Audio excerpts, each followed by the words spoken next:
My name is Harrison Blake. I am 70 years old. I spent 40 years of my life building a logistics empire from the ground up. I did not inherit a dime. I started with one used freight truck and a lot of sleepless nights.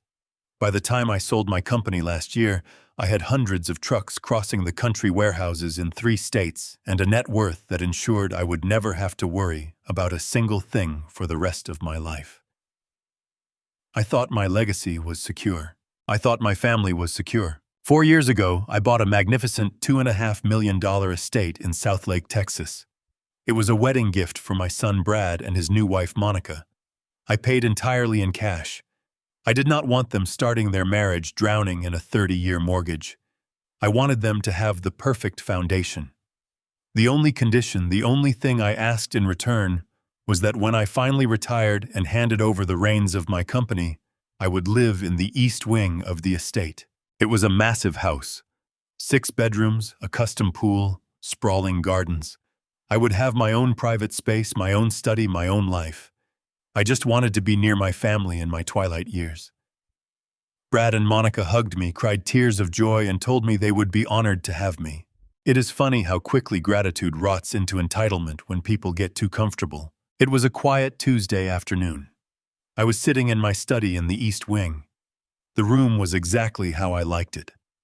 Dark mahogany shelves, a heavy leather chair, the quiet hum of the air conditioning, keeping the brutal Texas heat at bay.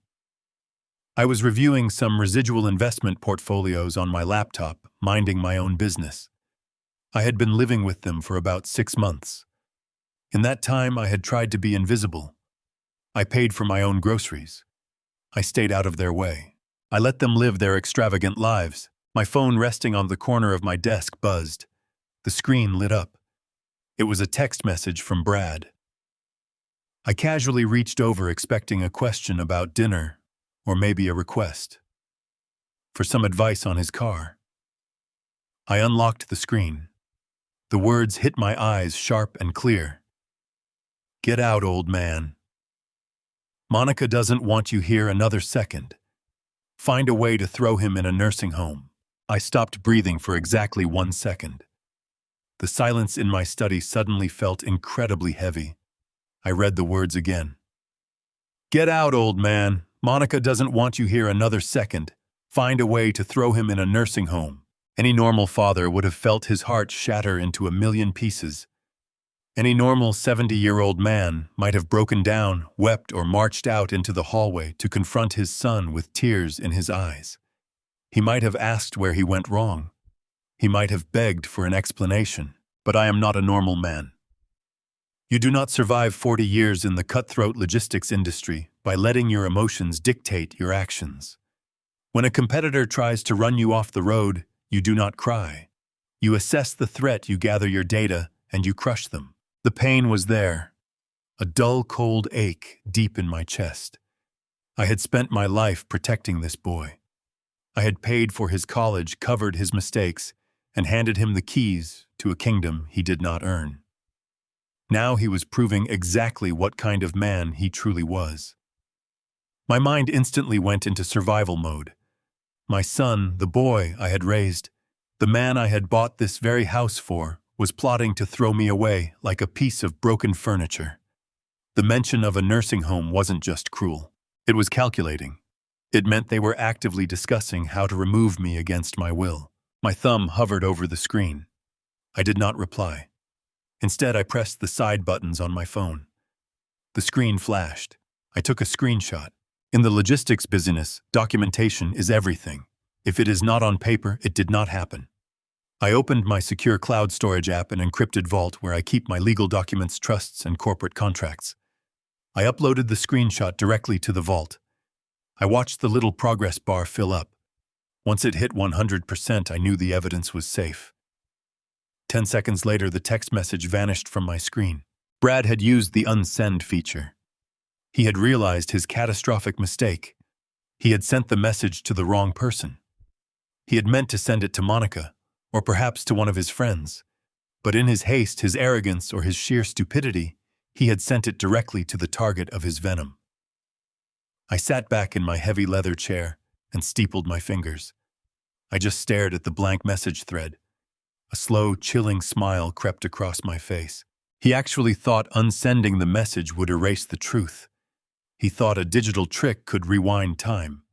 But the truth was already locked away in a server thousands of miles away. And more importantly, it was burned into my memory forever. I thought about the last 6 months. I thought about Monica's sweet, sickeningly fake smiles when she handed me a cup of coffee. I thought about Brad clapping me on the shoulder and calling me the best dad in the world whenever I offered to cover a ridiculously high utility bill. It had all been an act, a performance designed to placate the old man while they lived in the mansion his money had bought. They thought I was weak. They thought because I was 70, I was just a clueless old fossil waiting to die. They forgot that the man sitting in the East Wing was the same man who had ruthlessly negotiated multi-million-dollar union contracts. They forgot that I built my empire by anticipating every move my opponents made. My mind began to race, calculating variables. If they wanted me in a nursing home, it meant they wanted full control of the property. It meant they wanted my assets. They were no longer my family. They were a hostile liability, and liabilities have to be liquidated. Suddenly, the profound silence of the house was broken. I heard the frantic squeak of rubber soles against the polished hardwood floors of the main hallway. Someone was running. The footsteps were heavy, rushed, and entirely stripped of their usual arrogance. They were getting closer, echoing down the long corridor that led to my wing of the estate. I smoothly picked up my phone, locked the screen, and placed it face down on the desk. I turned my attention back to the laptop, adjusting my reading glasses, projecting the absolute picture of a relaxed, oblivious old man enjoying his retirement. I let my shoulders drop. I softened my expression. The hurried footsteps stopped abruptly outside my door. I could hear loud, ragged breathing on the other side of the heavy oak wood.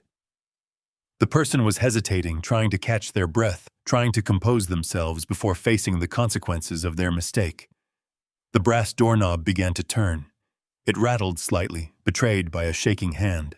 The door swung open, and Brad burst into my study. His face was completely drained of color. He was sweating profusely, a slick sheen of panic coating his forehead. His chest heaved as he stood in the doorway, his eyes wide and terrified. His right hand was gripping his smartphone, with white knuckles squeezing the device so tightly I thought the glass might crack. He stared at me, searching my face for any sign of anger, any hint of the devastation he had just unleashed. I pushed my reading glasses down my nose, tilted my head, and offered him a mild, slightly confused, perfectly innocent fatherly smile. "Let the games begin." Brad stood frozen in the doorway of my study. His chest was heaving as he stared at me. He was clutching his smartphone so tightly his knuckles were completely white. I looked up from my laptop, offering him a gentle, confused smile, the very picture of an oblivious old man. I waited for him to speak. "Dad," he finally blurted out. His voice was too loud, too strained. "Did you just get a text from me? I am so sorry." It was a complete mistake. I slowly reached for my phone, pretending to check it for the first time. I tapped the screen.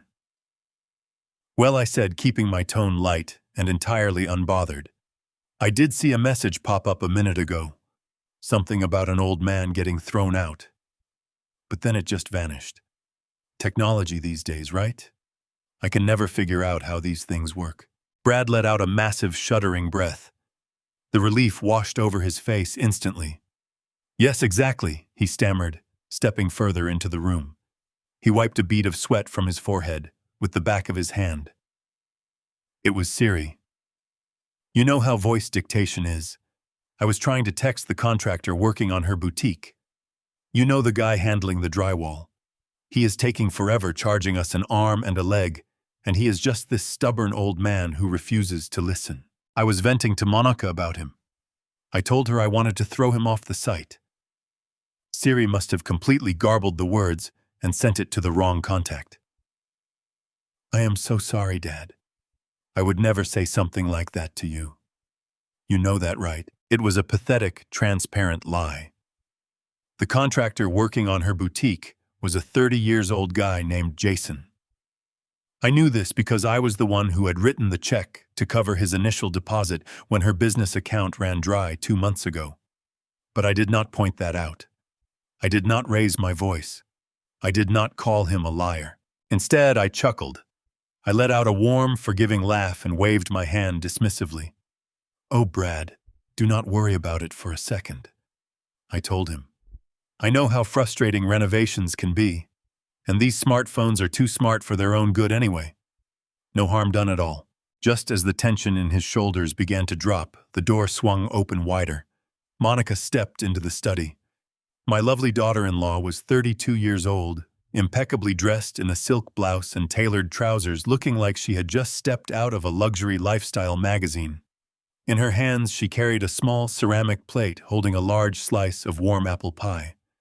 The sweet scent of cinnamon and baked apples immediately filled the room. "Oh, Harrison," she chimed in, her voice dripping with honey. "I saw Brad rush in here, and I just had to bring you a piece of this. I just took it out of the oven, and I know it is your absolute favorite." She walked over to my desk and gently set the plate down in front of me. She leaned in, placing a soft, affectionate hand on my shoulder.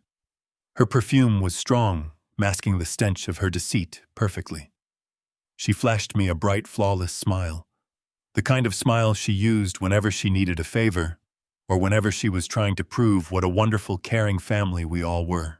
"Thank you so much, Monica," I said, looking up at her with genuine warmth in my eyes.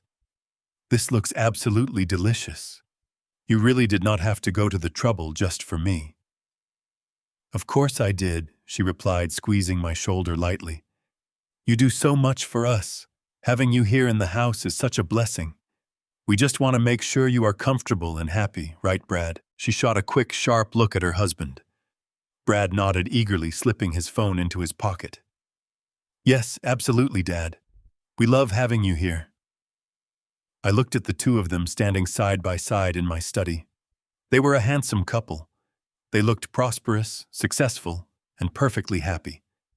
To an outsider, it would seem like a scene from a heartwarming family movie. A devoted son and a loving daughter-in-law bringing a sweet treat to the beloved patriarch of the family. But I knew the truth. I knew what was hiding behind those pristine smiles. Behind her designer clothes and his eager nods was a profound, suffocating greed. They were parasites draining my resources, while secretly plotting to discard me in a squalid state-run facility the moment I outlived my financial usefulness to them. They were looking at me right now, not with love, but with cold, calculating patience. They were waiting for me to fade away so they could claim the entire estate. I picked up a silver fork and cut a piece of the warm apple pie.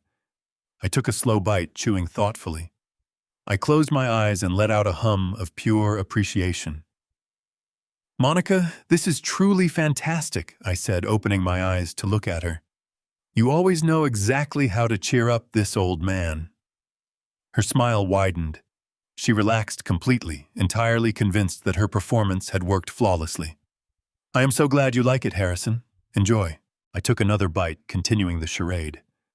I watched them covertly. Brad let out a long, silent breath. He exchanged a very brief, incredibly arrogant look with his wife. It was a look that spoke volumes. It was the look of two people who believed they were vastly superior to the fool sitting in front of them. They believed they had won. They thought they had successfully navigated a disaster and kept their comfortable, luxurious lifestyle secure. They thought I was completely blind to their true intentions. "We will leave you to your work, Dad," Brad said, stepping back toward the door. "Let us know if you need anything at all." "I will, son." "Thank you," I replied cheerfully. Monica turned gracefully, her silk blouse swishing as she moved. Brad followed her out of the room. They pulled the heavy oak door shut behind them, leaving me alone in the quiet study once more. I stopped chewing. The sweet taste of the pie suddenly felt like ash in my mouth. I set the fork down on the desk with a quiet, metallic clink. I wiped my mouth with a napkin, my mind already calculating the next steps in my strategy. They had shown their hand, and now it was my turn to shuffle the deck. As I stood up slowly, my sharp eyes caught a sudden flicker of brief movement near the wooden threshold. When Monica turned to finally leave, something dislodged from her designer pocket. A crumpled piece of pale paper fluttered down onto the ornate Persian rug. I walked over immediately and calmly covered it completely with my heavy brown leather slipper. I waited for the faint sound of their footsteps to completely fade down the long hallway. Only when I was absolutely certain they were gone did I move my heavy brown leather slipper. I reached down and picked up the crumpled piece of paper that had fallen from the pocket of Monica. I walked over to the heavy oak door of my study and turned the brass lock. The quiet, solid click echoed in the room, sealing me inside with whatever secret they had been careless enough to drop. I walked back to my desk and sat down in my leather chair. My hands were perfectly steady as I smoothed out the crumpled paper against the polished mahogany surface. I expected a receipt from a luxury boutique or a bill from a contractor. I did not expect what was actually printed on that glossy folded pamphlet. The bold blue letters across the top read, "Sunny Pines Memory Care and Assisted Living." I stared at the brochure. My mind, trained by decades in the logistics business to process information quickly, immediately began to analyze what I was looking at. Sunny Pines was not a luxury retirement community. It was not one of those upscale resort-style facilities with manicured golf courses and private gourmet chefs that wealthy families use to quietly house their aging parents. I knew exactly what Sunny Pines was. It was a notoriously grim, state-run facility located on the absolute outskirts of the county. It was a place designed for patients who had absolutely nothing left. It was a facility funded entirely by Medicaid, known for severe understaffing, bleak living conditions, and patients who were essentially forgotten by the rest of the world until they took their final breath. A cold chill washed over me. I traced my finger over the cheap, poorly printed photos of elderly residents, staring blankly at television screens. Why in the world would my son and daughter-in-law be looking at a brochure for a Medicaid-funded dementia facility? I am a man with an 8-figure net worth. I could afford round-the-clock private nursing care in a 5-star medical suite for the next 30 years without making a dent in my principal capital. If they simply wanted me out of the house, they could have easily booked me into a luxury community using the generous allowance I provided them every month. They could have framed it as a vacation, but they were not looking at luxury options. They were looking at a dumping ground. The realization hit me with the force of a freight train. The text message from Brad flashed in my memory again. Find a way to throw him in a nursing home. He did not say find him a nice place. He said throw him. They did not just want me out of the East Wing. They wanted me erased. For them to legally place me in a state-run facility like Sunny Pines, I would have to be completely broke. I would have to be stripped of my assets to qualify for state assistance. And for them to force me into a memory care unit against my will, I would have to be declared medically and legally incompetent. This was not just about wanting more privacy in their massive home. This was a calculated, predatory financial scheme. They were actively plotting to manufacture a medical crisis. Declare me unfit to manage my own affairs, seize control of my entire estate, drain my bank accounts, and discard me in a squalid facility where I would be heavily medicated and silenced forever. I leaned back in my chair, staring blindly at the dark wood of the ceiling. The sheer scale of their betrayal was staggering. I had spent 40 years sacrificing my sleep, my health, and my peace of mind to build an empire. I missed countless holidays and family dinners so I could secure a financial future that would protect my bloodline for generations. I bought this magnificent house for them so they would never know the anxiety of a heavy mortgage. I had given them absolutely everything they ever wanted without question, and their gratitude was a plot to steal the rest of my life. I thought about the apple pie Monica had just served me. I thought about the sweet, affectionate tone in her voice as she touched my shoulder. It was the touch of a predator assessing its prey. They were smiling at me while measuring me for a coffin. I did not feel sorrow. I did not feel the crushing weight of a broken heart. The grief had evaporated the moment I understood the precise mechanics of their plan. What replaced it was a profound, icy rage.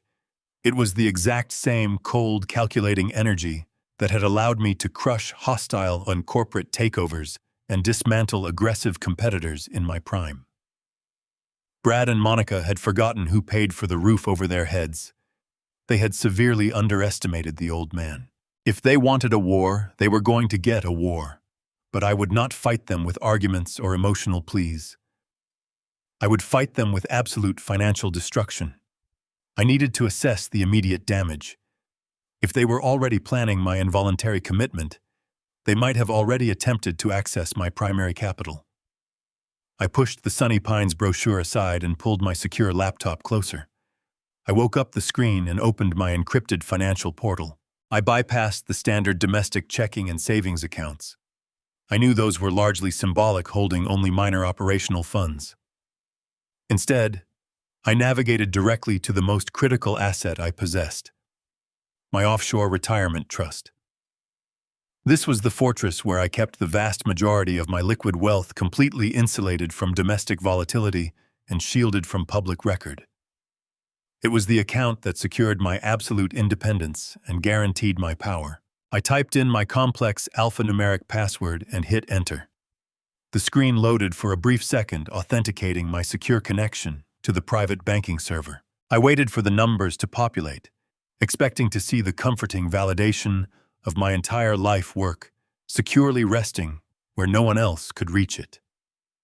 My heart hammered a slow, methodical rhythm against my ribs. I had structured this trust with the utmost care, utilizing layered security protocols and restricted access mandates that even my primary domestic wealth managers could not easily bypass without my direct verbal authorization. I assumed it was impenetrable. I assumed Brad and Monica lacked the sheer sophistication required to even locate the existence of this particular offshore entity, let alone attempt to breach its security walls. Suddenly the screen blinked. The familiar green dashboard of my massive portfolio did not appear. The numerical values of my hard-earned capital remained entirely hidden from view. Instead, a stark, bright red warning box dominated the absolute center of the display, effectively paralyzing the entire interface. The words glowed ominously against the harsh white background, confirming my suspicions about their treacherous greed. Account locked. Multiple failed login attempts detected. Please contact your trust administrator to restore access. The glowing red warning on my laptop screen burned into my vision. Account locked. They had actually tried to breach the offshore trust. I slowly closed the laptop. My breathing remained steady, but my mind operated at a calculated speed. If they were attempting to access my hidden financial reserves, they were more desperate than I assumed. Arrogance I could handle easily.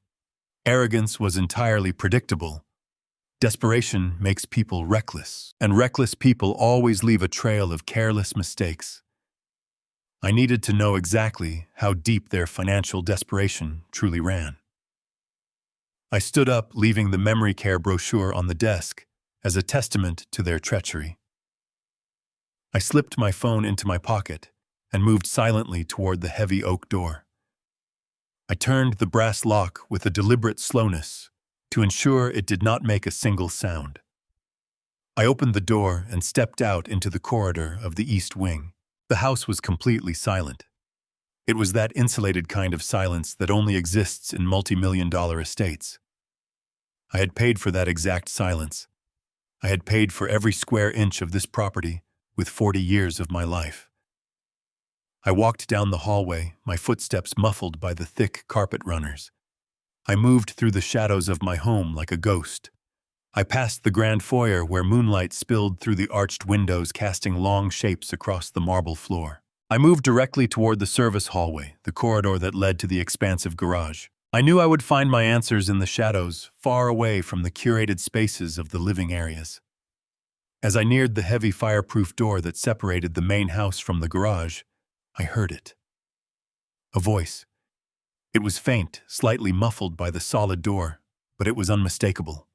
It was Monica. She was not using the sweet melodic tone she had just weaponized against me minutes ago. Her voice was sharp, frantic, and laced with toxic anxiety. I pressed my back against the cool plaster of the hallway wall, stepping entirely out of the light. I crept closer to the door, leaning my head forward, until my right ear is just an inch from the wood. The acoustics of the concrete garage amplified her words perfectly, pushing them through the small gap beneath the doorframe. She was pacing rapidly. I could hear the click of her designer heels striking the concrete floor in an agitated rhythm. She was on her cell phone, speaking to someone in hushed, urgent tones. I held my breath, focusing completely on the exact cadence of her words. Every syllable she uttered was a vital piece of the puzzle I needed to permanently dismantle their operation. I carefully reached into my pocket and retrieved my smartphone.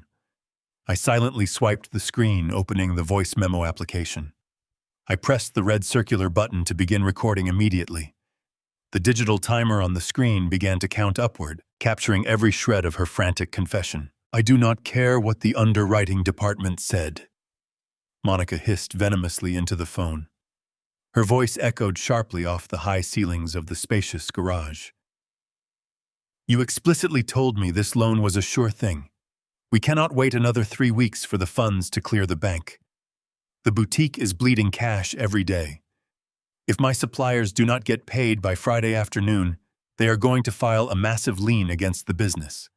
I need that money liquid immediately." A brief pause followed as the person on the other end spoke. Monica let out a sharp, frustrated sigh. "Look, just push the paperwork through on your end today. The figure is exactly $1.2 million. That is the minimum amount we need to consolidate the boutique debt and clear the balances on our credit cards." Another tense pause followed.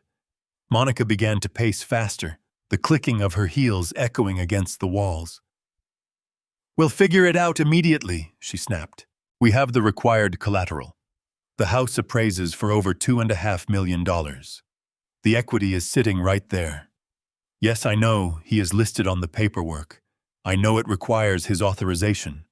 Just forge the signature. It is not that complicated. Nobody is going to scrutinize the ink that closely. His lawyer Thorne is completely out of town anyway. He is on a fishing trip in Alaska until Tuesday. There is zero chance Thorne will be checking property records or running title searches this week. Just copy the signature from the original tax documents we submitted last year and stamp the final approval. We are entirely out of time." I stood frozen in the dark hallway, the digital timer on my recording app ticking forward. The pieces of their criminal scheme slammed into place with absolute clarity. The failed login attempts on my offshore trust were merely a backup. Their primary target was the immense equity locked in this estate. Monica had driven her luxury boutique into catastrophic debt, funding a lavish lifestyle she could never afford. To save her failing vanity project and pay off their balances, they were attempting to take out a $1.2 million loan against the house.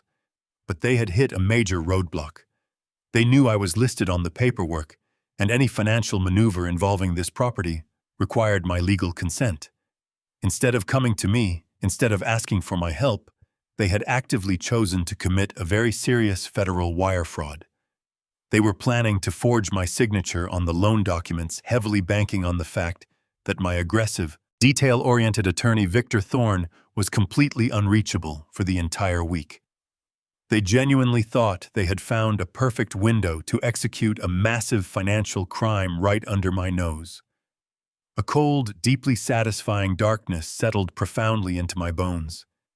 They had just willingly handed me the exact weapon I truly needed to destroy them permanently. I had the clear motive, I had the method, and right now I had the audio recording to definitively prove their malicious intent. I prepared to stop the recording and slip quietly back into the shadows of the house. I needed to call Victor Thorne immediately. I shifted my weight slightly, stepping backward to begin my silent retreat down the dark corridor. My leather heel pressed down firmly onto the polished hardwood floor. I had unfortunately miscalculated my physical position by a single inch. My foot landed squarely on the edge of an old settling floorboard right next to the wall. The distressed wood let out a sharp, agonizingly loud groan that echoed down the quiet service hallway exactly like a gunshot. The sudden sound was entirely deafening in the profound silence of the massive house. Inside the garage, the agitated clicking of heels stopped instantly. The frantic pacing ceased completely. Her voice cut off mid-sentence, leaving a heavy, suffocating silence in its wake. My heart slammed violently against my ribs. I stared intensely at the heavy fireproof door. Slowly, deliberately, the brass doorknob began to turn. The heavy oak door swung open wide enough for Monica to step inside. She stopped abruptly, her hands still clutching the brass handle, her eyes scanning the dim corners of my study with a predator's precision. She looked unsettled, her lips pressed into a thin, tight line. I remained standing exactly where I was, my hand hovering near the vintage golf bag that sat in the corner of the room. I had already turned my body toward her, a look of mild, befuddled confusion painted across my face. I needed to appear as though I had been rummaging through my equipment for several minutes. "What are you doing in here, Harrison?" she asked. Her voice was sharp, a distinct departure from the sugary sweetness she had displayed earlier in the day. She looked from me to the desk, her gaze lingering on the area where I had been standing just seconds before. I let out a soft, wheezing chuckle, the kind of sound that made people believe I was physically fragile. "Just looking for my pitching wedge," I said, reaching into the bag and pulling out a club, testing its weight with a stiff, arthritic motion. "I thought I might go down to the club tomorrow morning, get some fresh air. It has been a long time since I felt loose enough to hit a few buckets. But I could not find the damn thing. Old age is a thief, Monica. It steals your memory and your equipment in the same breath." She did not smile. She kept her eyes locked on mine, searching for any flicker of awareness, any hint that I had been doing something other than hunting for a golf club. The air in the study felt thick, heavy, with the weight of the lies currently circulating through this house. I felt the tiny recording device in my pocket burning against my leg, a silent witness to her conspiracy. "You were very quiet," she said, her voice dripping with skepticism. I did not hear any movement until the floorboard groaned. "It sounded like you were doing something strenuous, not just looking for a club." I shrugged, letting my shoulders slump forward, projecting the image of a defeated, weary man. I suppose I was just leaning hard. These old bones do not carry weight like they used to. My knees locked up. I just needed to steady myself against the wall. "Do not worry about me, dear. I am just a nuisance in my own home, am I not?" That statement was a calculated gambit. I knew she loved playing the victim, and by positioning myself as the pathetic, harmless elder, I was giving her exactly what she wanted to believe. Her expression shifted. The suspicion in her eyes ebbed, replaced by that familiar, condescending pity I had grown to loathe. She relaxed her posture, the tension in her hands fading, as she realized she did not have to deal with a threat, but merely an inconvenience. "No, you are not a nuisance," she said, her voice returning to that fake, sugary register. "You just startled me. I thought you were still in the living room. Go ahead, get your clubs. I was just checking to make sure everything was locked up for the night." I nodded, moving past her with a slow, deliberate shuffle. I did not rush. I kept my breathing measured and calm, even as every fiber of my being screamed at me to get out of her sight.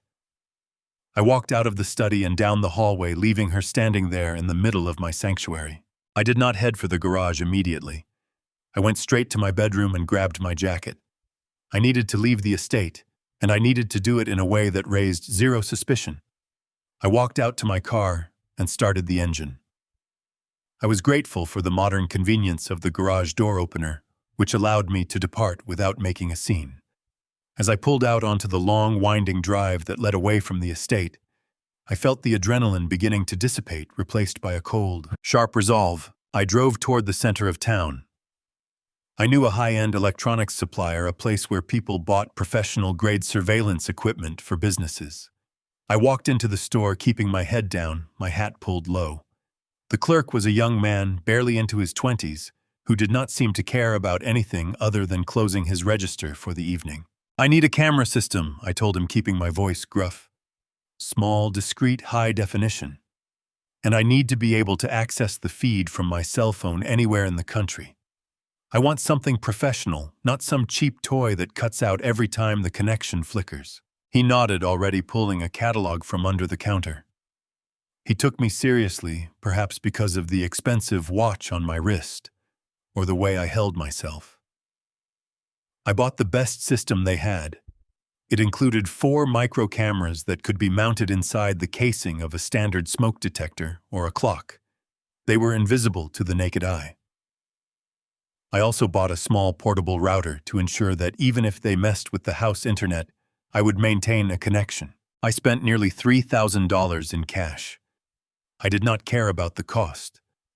It was a small price to pay to expose the people who had spent 3 years treating me like a disposable commodity. When I returned to the house, the sun had fully set. The estate was wrapped in a blanket of artificial light. I waited until I knew Brad and Monica were occupied in the home theater, engrossed in some mindless movie. I slipped back into the house, my pockets heavy with the new equipment. I worked with the precision of a surgeon. I started in the living room, replacing the battery of a smoke detector with a unit containing the camera.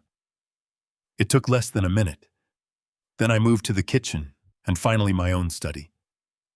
I was paranoid about getting caught, but that paranoia was my greatest asset. It made me careful, observant, and impossible to overlook. Every movement I made was planned, every angle considered. I had to ensure that if they did find one, they would not be looking for the others. By the time I finished, it was past midnight. My back was aching, and my fingers were stiff from the small, intricate work of tightening the tiny screws. But I felt a sense of progress I had not known since the day of Lena's funeral. I finally had a way to see everything they did, to hear every lie they told, and to document every move they made. I retreated to my study, planning to check the final installation in my desk area. I wanted one last angle on my primary workspace. I knelt on the floor, sliding under the heavy mahogany desk I had purchased 30 years ago, long before I ever dreamed I would need to hide a camera under it. The space was dark and smelled of old paper and dust.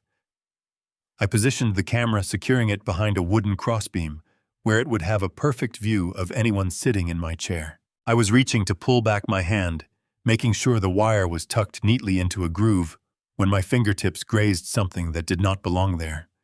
It was smooth but uneven, like the edge of a plastic bag. I frowned, reaching out to pull at it. It was thick, heavy, and taped firmly to the underside of the desk. My heart began to hammer against my ribs. I pulled harder, the sound of tearing duct tape echoing in the confined, cramped space. It was a manila folder heavy with weight, taped in the exact center of the desk's underside. I stared at it for a moment, my breath catching in my throat. I realized then that this was not something Brad or Monica had put there. I had built this desk myself, and I knew every inch of it. I had never put a folder under here. I grabbed the edge of the folder and yanked it free, the tape giving way with a sharp, ragged rip. I scrambled backward, pulling the folder into the sliver of light coming from the lamp on the desk above. I opened the clasp with shaking fingers. My eyes widened as I saw what was inside. It was not a document, but a collection of Polaroid photographs, layered and overlapping, showing me at various times over the last year. There were photos of me at the bank, photos of me at the grocery store, and even photos of me talking to my attorney, Victor Thorne. I felt the blood drain from my face. This was not the work of my son or his wife. This was a surveillance log of my own life, documenting every move I had made for the last 12 months. I reached the bottom of the folder and found a note typed on plain white paper. It did not have a signature. It only had a single terrifying line of text. "We know exactly what you are planning, Harrison. Stop now, or your legacy will become your grave." I pushed that single terrifying note aside, my pulse hammering against my ribs, and focused on the rest of the contents hidden within the heavy manila folder. The threat was meant to paralyze me, to force me into terrified submission, but it only sharpened my focus. If they knew I was investigating them, they would accelerate their timeline. I needed to see exactly what kind of ammunition they had gathered against me. Beneath the Polaroids and the typed warning lay a thick stack of official-looking documents, held together by a heavy binder clip. I carefully unfastened the clip, my eyes scanning the letterhead on the very first page. It was from a private psychiatric clinic located in downtown Dallas, a facility I had never visited in my entire life. The name at the top of the evaluation was Dr. Arthur Sterling, a licensed neurologist and geriatric psychiatrist. I read through the first paragraph, and a cold, sickening dread settled deeply into my stomach.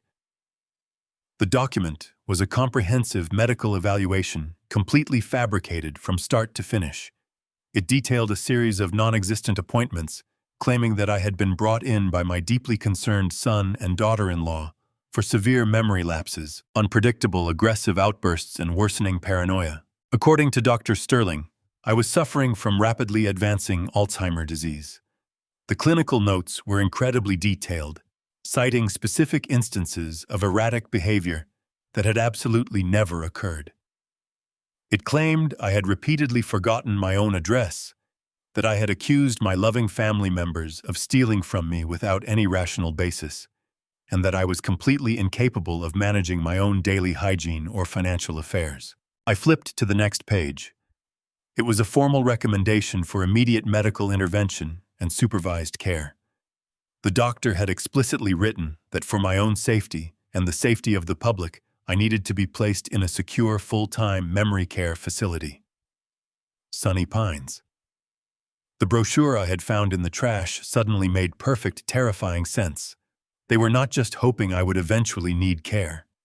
They were actively constructing a flawless, legally binding paper trail to force me into an institution against my absolutely clear will. My hands shook not from fear, but from the sheer, unadulterated evil of their plan. Brad, the boy I had carried on my shoulders, the son I had given every possible advantage, was coordinating with a corrupt, unethical doctor to medically erase my existence.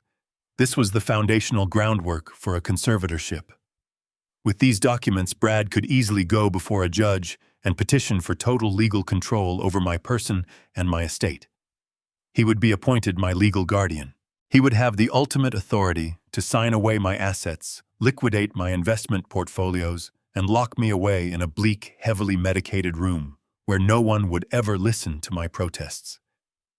Because who believes the frantic claims of a diagnosed paranoid dementia patient? They had weaponized my age against me.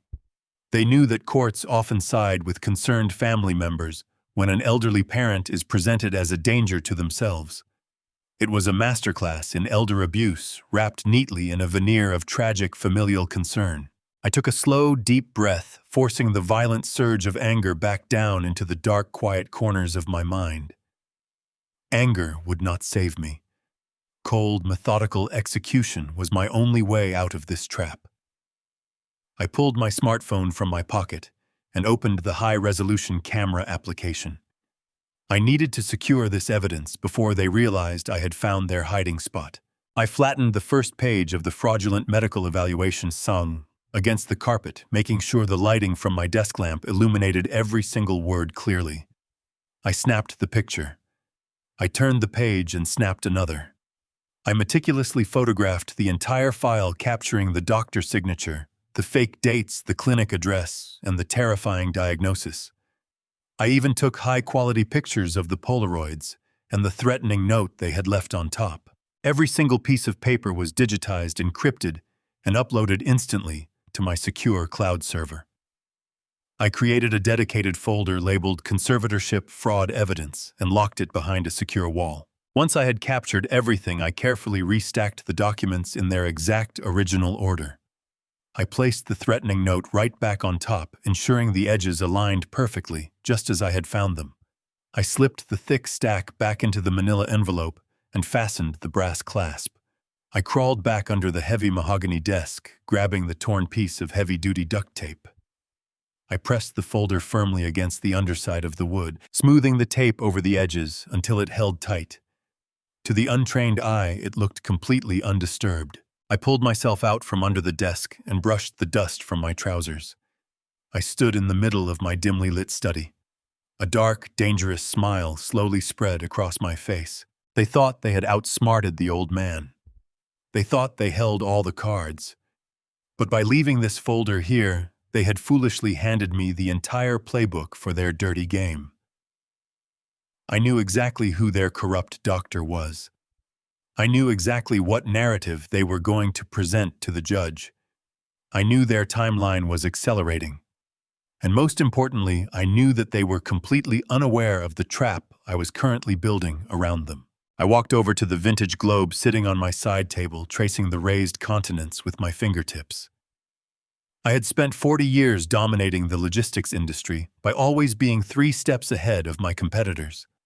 I knew how to set up dummy corporations, how to track hidden assets, and how to execute a hostile takeover without the target ever seeing it coming. Brad and Monica were amateurs playing in a league they fundamentally did not understand. I was going to let them keep digging their own grave. I was going to let them present these forged medical documents to a judge.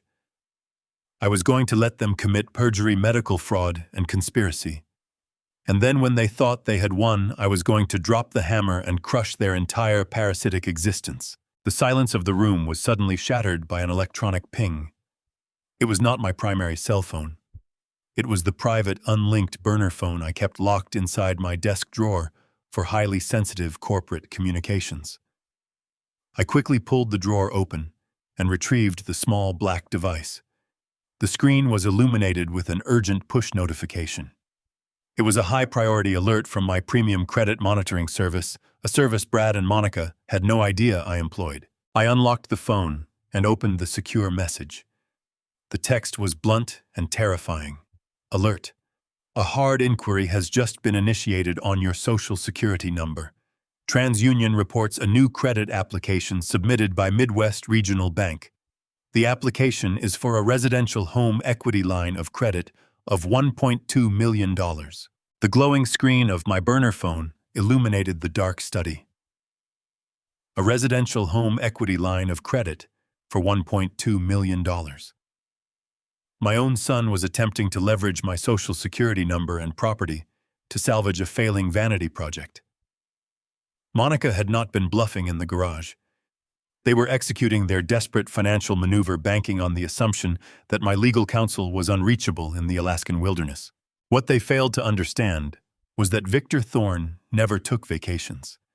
The Alaskan fishing trip was a meticulously crafted decoy established years ago to filter out nuisance calls. Victor was currently sitting in a private suite in downtown Chicago. I picked up the secure burner phone and dialed his direct encrypted number. He answered on the second ring, his voice crisp and entirely awake despite the late hour. "Victor," I said, keeping my tone perfectly measured. "We have a domestic breach. My son is attempting a 7-figure unauthorized collateralization. I need a face-to-face meeting tomorrow night. Usual place, usual table. Bring the absolute property files and intercept whatever paperwork Midwest Regional Bank is currently processing." "Understood, Harrison," Victor replied. His voice held no surprise, only the sharp, predatory anticipation of a lawyer who thrived on total financial warfare. "I will have the entire paper trail assembled by tomorrow evening." 24 hours later, I walked into the Oak Room. It was an old-school, dimly lit steakhouse tucked away in the basement of a historic financial building. It was the kind of establishment that did not advertise, where deals worth hundreds of millions of dollars were quietly negotiated over heavily poured scotch and rare cuts of beef. The air smelled of aged leather, expensive cigars, and roasted garlic. The ambient noise was a low, steady murmur of power and privilege. I navigated through the labyrinth of high-backed mahogany booths until I reached our designated spot in the far back corner, completely shielded from the main dining floor. Victor Thorne was already waiting for me. At 60 years old, Victor was a man carved from absolute legal ruthlessness. He wore a perfectly tailored charcoal pinstripe suit, his silver hair combed back with meticulous precision. His eyes cold and assessing locked onto mine as I slid into the booth across from him. He did not offer a warm greeting or a sympathetic smile. Victor dealt in facts, leverage, and absolute destruction. That was exactly why I paid his exorbitant retainer. "Right on time," Harrison Victor said, his voice a low, gravelly baritone. He reached into his leather briefcase and pulled out a thick stack of manila folders, dropping them onto the polished wooden table with a heavy, satisfying thud. "I intercepted the bank documents exactly as you requested. Your son and daughter-in-law have been incredibly busy over the last 48 hours. A waiter appeared, silently dropping off 2 glasses of sparkling water and immediately retreating. I ignored the water and focused entirely on the folders. Tell me the exact scope of their delusion, I instructed, leaning forward and resting my forearms on the table. Victor opened the top folder and slid a series of highlighted public records across the dark wood. He tapped the primary document with his expensive fountain pen. They genuinely believe they hold the controlling equity in the estate. Monica has been operating under the assumption that the property transfer we executed 3 years ago gave them absolute ownership. They think they are the primary title holders. I let out a soft, humorless chuckle then. And the reality? The reality is exactly what we engineered when you bought the house, Victor replied, a razor-sharp smile playing at the corners of his mouth. You never transferred the actual deed to them. They are merely listed as secondary occupants for specific municipal tax benefits, which allowed them to claim residency without triggering a massive gift tax liability. The physical property, the land, the structure, and all associated equity is fully owned by the Harrison Global Blind Trust.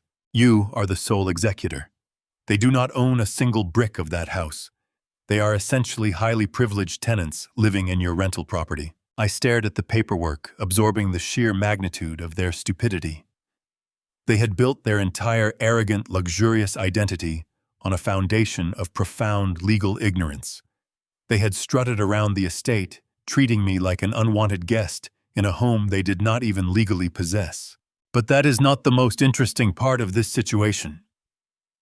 Victor continued, his tone dropping an octave as he slid a second, much thicker document across the table. This is the application they submitted to Midwest Regional Bank for the $1.2 million home equity line of credit. Monica needs this capital to stop her boutique suppliers from forcing her into involuntary bankruptcy by Friday. Because they believe they own the house, they tried to leverage the equity. But the bank underwriters hit a wall when they saw the blind trust listed on the master title. I narrowed my eyes, scanning the dense paragraphs of banking legalese. So how did they bypass the trust requirement, I asked already, knowing the answer must involve profound criminal negligence. Victor leaned back in his leather booth, crossing his arms over his chest. They bypassed it by committing an extraordinary level of fraud. The bank required the explicit authorization of the trust executor. That is you. Because they firmly believed I was unreachable in Alaska, they took it upon themselves to expedite the process. They manufactured a completely fraudulent, notarized power of attorney. Victor slid the final piece of paper toward me. It was a high-resolution copy of a legal authorization form. At the very bottom of the page, resting on the designated signature line, was my name. It was a flawless, masterful forgery copied directly from my previous tax filings. They had even managed to secure a fake notary stamp to legitimize the fraudulent document. They presented this to the bank this morning. Victor explained, his voice practically humming with predatory satisfaction. They formally declared that you are currently experiencing severe cognitive decline and are medically incapable of managing your own complex financial affairs. They used a fabricated medical evaluation from a Dr. Arthur Sterling to support the power of attorney. Based on this forged documentation, they are attempting to legally bind your trust to a massive commercial debt to save Monica's failing retail business. I stared at my forged signature. The audacity was breathtaking. They were not simply trying to steal my money. They were actively utilizing the federal banking system to execute their theft, leaving a highly documented, undeniable trail of criminal conspiracy. They were arrogant enough to believe they could manipulate multi-million-dollar financial institutions with the same ease they used to manipulate their social circles. Victor watched me closely, his sharp eyes evaluating my absolute silence. He reached forward and tapped the forged document one last time. Midwest Regional Bank is currently holding the funds in escrow. Because I flagged the account internally, the loan has not officially posted yet. The transfer is sitting in a holding pattern. I can call the bank president right now, invalidate this forged power of attorney, and block the entire transaction. We can shut down the loan application immediately and protect your trust without breaking a sweat. It takes one phone call, Harrison. Do you want me to block the loan right now? I looked away from the forged signature and met Victor's gaze. The steakhouse around us faded into absolute nothingness. I thought about Monica smiling at me over a plate of warm apple pie while secretly plotting my involuntary commitment to a squalid Medicaid facility. I thought about Brad calling me a clueless old man who needed to be discarded so he could inherit my empire without earning a single dime of it. I thought about the sheer disrespect they had shown me in the house I had built with my own hands and my own blood. My eyes went completely cold.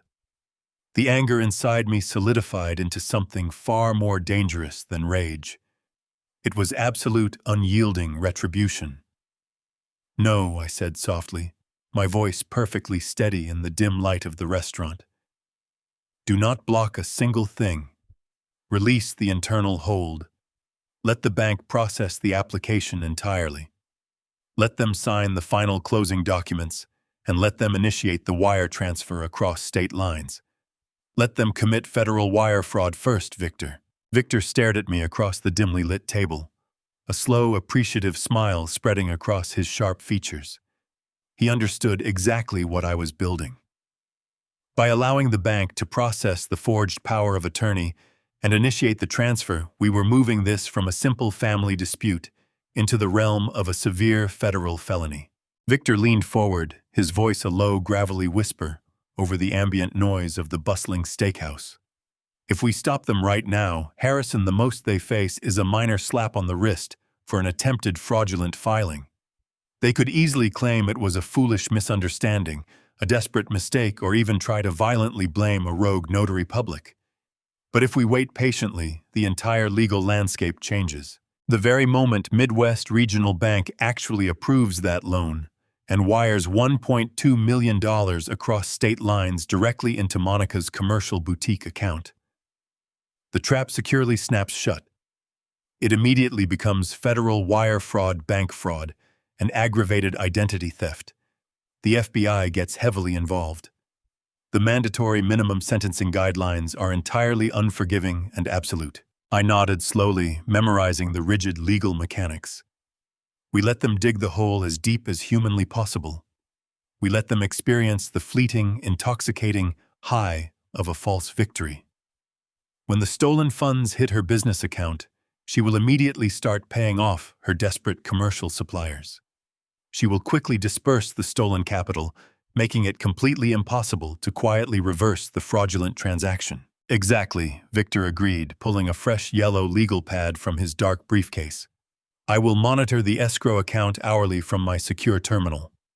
The exact moment the wire clears, I will draft the immediate injunctions, freeze their personal accounts, and contact my highest liaisons at the federal prosecutor's office. But Harrison, you must fully understand the severe risk you are taking. You are going to be living in the exact same house with two dangerous people who actively believe they have secured the absolute legal right to strip your autonomy and lock you away forever.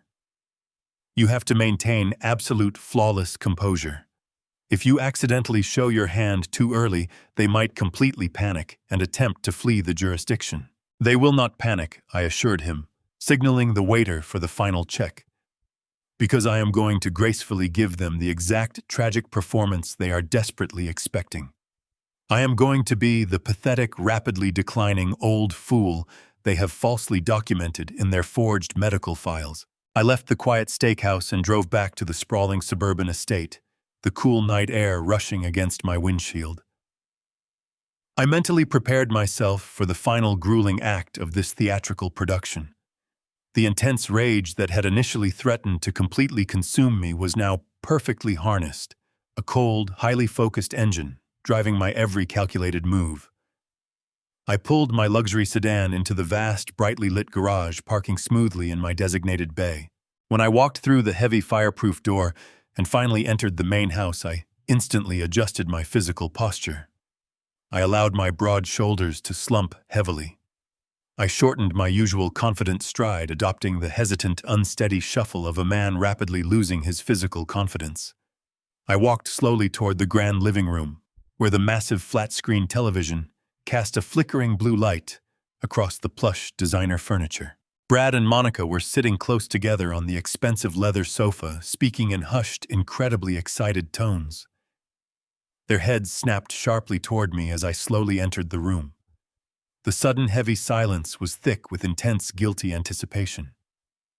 "Hello, Dad," Brad said, his voice entirely too loud, completely overcompensating for the sudden, unexpected interruption. "We did not even hear you pull in.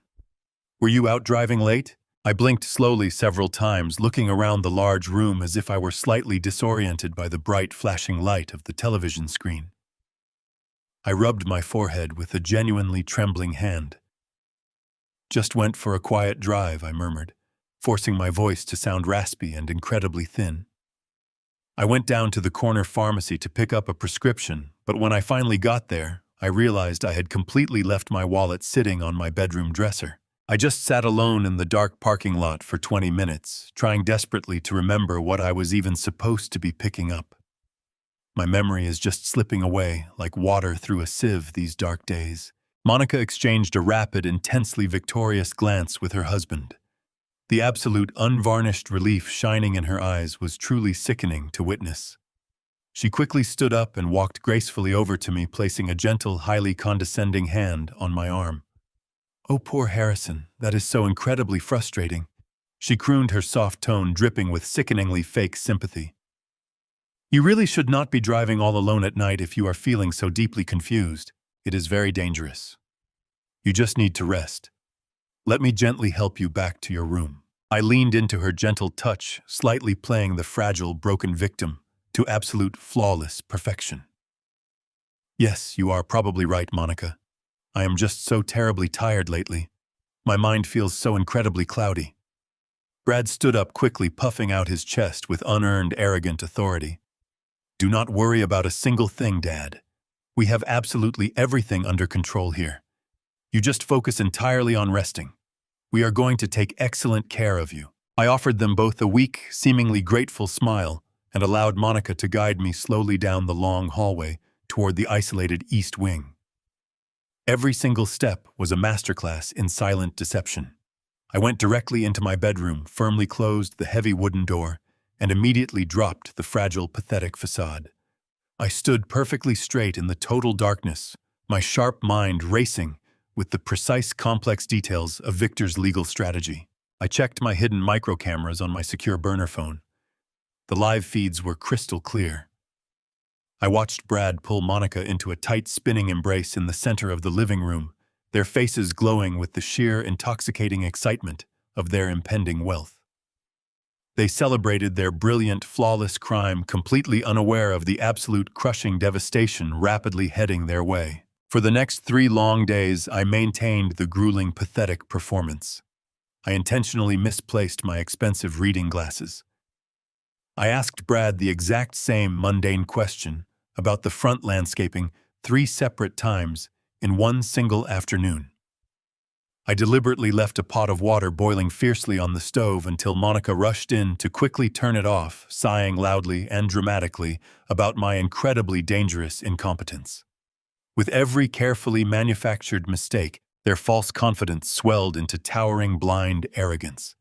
They truly believed their fabricated medical evaluation was merely documenting sad reality. They felt entirely morally justified in their massive theft. On Thursday morning, the atmosphere inside the house shifted completely. There was a crackling electric tension hanging heavily in the air. I knew the fraudulent bank wire was officially scheduled to clear by the absolute end of the business day.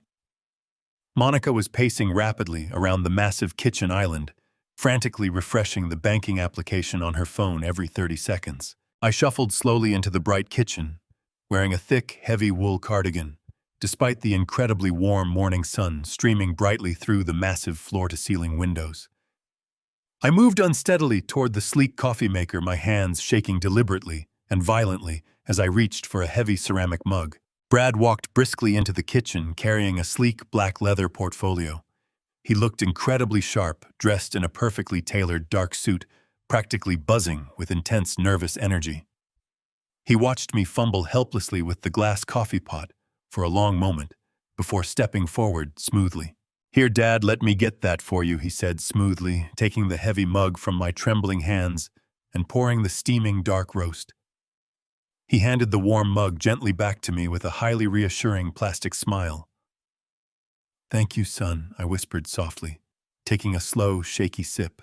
Brad leaned casually against the cold marble counter, smoothly unzipping his black leather portfolio. "Hey, while I have you right here, there is a tiny annoying administrative issue we quickly need to clear up." He carefully pulled out a small, neat stack of thick papers with official-looking municipal seals printed at the top. "It is just some routine city tax papers regarding the outer property boundaries. The county tax assessor desperately needs your updated, official signature to quickly process a minor zoning variance. It will really help lower our massive property taxes for the upcoming year." He slid the thick stack of legal documents smoothly across the cold marble island, clicking a heavy silver pen and placing it right next to my warm coffee mug. The documents were folded strategically and tightly, completely obscuring the primary legal text and exposing absolutely nothing but the final blank signature line. I stared at the stark black ink of the designated signature block. Brad had clearly spent a considerable amount of time meticulously folding and stapling the thick packet to ensure the primary text was completely hidden from my view. The single exposed paragraph at the very bottom contained generic administrative language about acknowledging the receipt of municipal records. It was a remarkably clumsy attempt at misdirection. Any competent attorney would have spotted the discrepancy instantly, but Brad was banking on my supposed cognitive decline. He believed I was too exhausted and too eager to please to challenge his blatant manipulation. I reached out with a trembling hand, allowing my fingers to hover uncertainly over the heavy silver pen. I looked up at my son, projecting an image of weary, befuddled trust. Brad maintained his flawless, reassuring smile, his eyes fixed intently on the blank white paper. He was practically salivating. He was so close to securing his stolen fortune that he could probably taste it. His tailored suit jacket shifted slightly as he leaned forward, silently urging me to hurry and finalize his magnificent crime. He did not care about the years I had sacrificed to build the wealth he was attempting to steal. He only cared about saving Monica from her impending financial ruin. I picked up the pen. The cool metal felt grounding against my palm. I lowered the nib to the crisp paper, pausing for a fraction of a second to steady my breathing. For over 30 years, my attorney Victor Thorne and I had utilized a highly specific, legally documented protocol for situations precisely like this. We operated in a ruthless corporate environment where hostile takeovers, corporate espionage, and executive kidnapping were legitimate threats. Long ago, we established a designated duress signature. It was a subtle but legally binding safety mechanism registered securely with our primary financial institutions and trusted notaries. My standard legally recognizable signature was Harrison Theodore Sterling, featuring a highly distinct sweeping loop on the capital T and a sharp, aggressive angle on the final G. The duress signature, however, was fundamentally different. I pressed the pen to the paper and began to write slowly. I completely omitted my middle initial. I deliberately flattened the sweeping loops, reducing them to tight, cramped circles. I finished the last letter with a weak, trailing line that faded into nothingness. To the untrained eye, it looked exactly like the shaky, deteriorating handwriting of an elderly man suffering from severe motor skill degradation. To Victor Thorne and the federal banking regulators, it was an immediate, glaring alarm bell. It was a legally documented distress signal, explicitly declaring that the document was being signed under active fraud coercion or severe duress. It rendered the entire contract instantly void, while simultaneously providing irrefutable physical evidence of a crime in progress. I dragged the pen across the dotted line, perfectly executing the fraudulent loop. Every single scratch of the silver pen against the heavy paper was a masterstroke of absolute deception. I was sealing his fate with his own stolen instrument. I finished the final stroke and let the heavy pen slip from my fingers. It clattered softly onto the marble countertop. "There you go, Brad," I whispered, keeping my voice frail and textured with manufactured fatigue. "I sincerely hope that helps with the terrible property taxes. We certainly do not want any trouble with the county assessor. Brad did not even bother to offer a polite, appreciative pause. He lunged forward instantly, his hand darting out to snatch the thick packet of documents off the counter with a raw, desperate speed that almost knocked over my coffee mug. He quickly flipped the heavy pages closed, securing the forged authorization inside his leather portfolio. The sheer naked greed radiating from his posture was almost entirely suffocating. A massive wave of visible relief washed over his sharp features. The tight, anxious lines around his mouth instantly vanished, replaced by an arrogant, satisfied smirk. "Thank you, Dad," he practically chirped, zipping the portfolio shut with an aggressive sound. "This is going to help us out immensely. You have absolutely no idea. You are a real lifesaver. You really do not need to worry your tired head about these boring administrative details anymore. Monica and I are going to take care of everything from now on. You can just relax and enjoy your golden years without a care in the world." I watched him preen, his chest swelling with the false victory of a successful theft. He truly believed he had just legally hijacked my entire estate. He thought he had outsmarted a man who had survived decades of brutal corporate warfare. He had no idea that he had just handed me the physical evidence required to send him to a federal penitentiary for a very long time. His arrogance was blinding him to the destruction waiting for him. I picked up my coffee mug, wrapping my cold hands around the warm ceramic. "I am just glad I can still be somewhat useful to you kids," I muttered gently, taking a slow sip. "My mind is not what it used to be, but my heart is always right here with my family." Brad chuckled brightly, adjusting the cuffs of his tailored suit. "Well, speaking of family, Monica and I actually have some exciting news to share with you. Since we finally sorted out these minor tax issues and secured the boutique finances, we decided it is time to properly celebrate. We are throwing a massive catered party this weekend. We invited all of our closest friends, the primary investors, and the entire country club board. It is going to be a huge, loud event." He paused, leaning forward and resting his hands on the marble counter, projecting an aura of deep, fake paternal concern. "Because it is going to be so noisy and chaotic around the house, we thought it might be far too stressful for you. We know how easily you get confused and agitated by large crowds lately. So Monica went ahead and booked you a luxurious 3-day weekend package at that beautiful, quiet golf resort up in the mountains. It is already fully paid for. You can leave early tomorrow morning, play a few quiet rounds, get some much-needed peace and quiet, and by the time you come back on Sunday evening, the house will be spotless again. What do you say, Dad? Does a quiet weekend away from all this exhausting chaos sound perfectly relaxing?"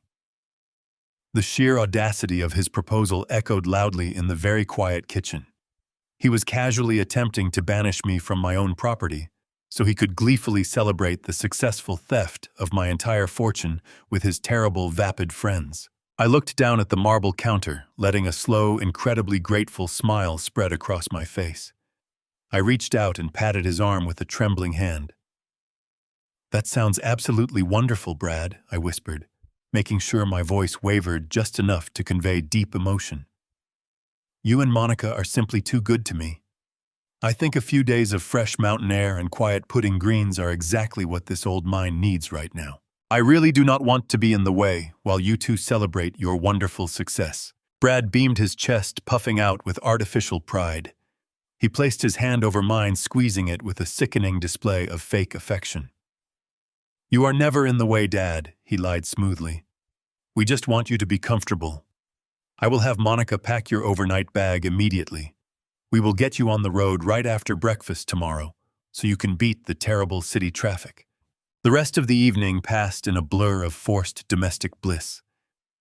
Monica brought me a plate of roasted chicken and vegetables, speaking to me in the slow, exaggerated tones one might use to address a toddler. I ate quietly, staring blankly at the television screen, playing the part of a man whose mind was slowly dissolving into fog.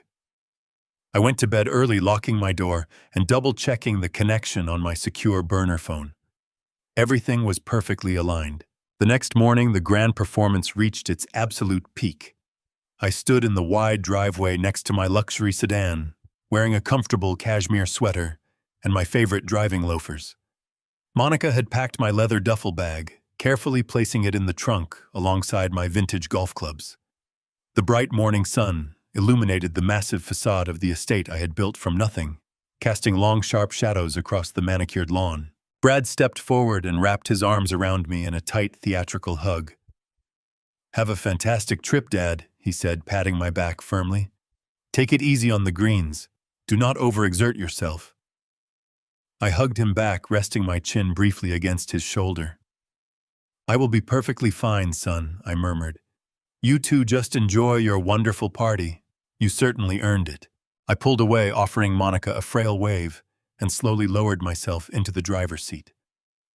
I started the engine, the quiet hum of the powerful motor vibrating through the steering wheel.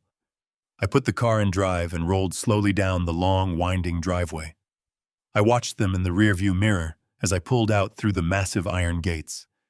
They were standing close together, their arms wrapped around each other, watching my car disappear down the street. The absolute moment the rear bumper cleared the brick pillars, they turned back toward the house, practically sprinting inside to begin their glorious celebration. I drove for exactly 3 miles in the direction of the mountain resort, before taking a sharp right turn onto the southbound highway. I had absolutely no intention of spending my weekend hitting golf balls in the quiet wilderness. The entire resort booking was a convenient fiction, a vital piece of misdirection to ensure they felt completely unobserved. My real destination was the heart of downtown Chicago. I navigated the heavy morning traffic with the effortless precision of a man who suddenly had all the time in the world. I drove directly to an exclusive, ultra-luxury hotel situated high above the bustling financial district. I had a long-standing corporate account there, completely separate from my personal finances, guaranteed to leave absolutely zero paper trail for Brad or Monica to discover. I handed my keys to the valet and walked into the grand lobby, my posture instantly straightening, the artificial frailty of the morning completely vanishing from my body. The concierge greeted me by name and quickly escorted me to the penthouse suite on the top floor. The room was magnificent, featuring dark mahogany furniture, expansive leather seating, and massive floor-to-ceiling windows that offered a breathtaking panoramic view of the entire city skyline. But I did not care about the beautiful view outside. I cared exclusively about the silence and the absolute privacy inside. I walked directly to the heavy wet bar in the corner of the room. I reached for a crystal decanter filled with aged, highly expensive bourbon. I poured a generous measure into a heavy glass, the amber liquid catching the bright sunlight streaming through the windows. I took a slow, deep sip, letting the familiar burn settle warmly in my chest. It was the sharp taste of pure, unadulterated control. I carried the heavy glass over to the massive glass dining table and set it down right next to my secure laptop. I opened the computer, the screen flaring to life instantly, and quickly connected to the encrypted mobile router I had safely hidden inside my study. I launched the dedicated surveillance application, holding my breath for a fraction of a second as the complex software authenticated my private credentials. The dark screen blinked, and suddenly 4 high-definition video feeds populated the bright display. The hidden microcameras were functioning flawlessly, capturing every single angle of my sprawling suburban estate with absolute, terrifying clarity. The audio feed crackled to life smoothly, picking up the ambient sounds of the large house. I leaned back in my comfortable leather chair, taking another sip of bourbon, and began my quiet vigil. The living room feed showed immediate frantic activity. The quiet, subdued atmosphere they had maintained while I was present had completely vanished. Monica was marching back and forth across the expensive rugs, shouting rapid instructions into her cell phone about floral arrangements and expensive catering platters.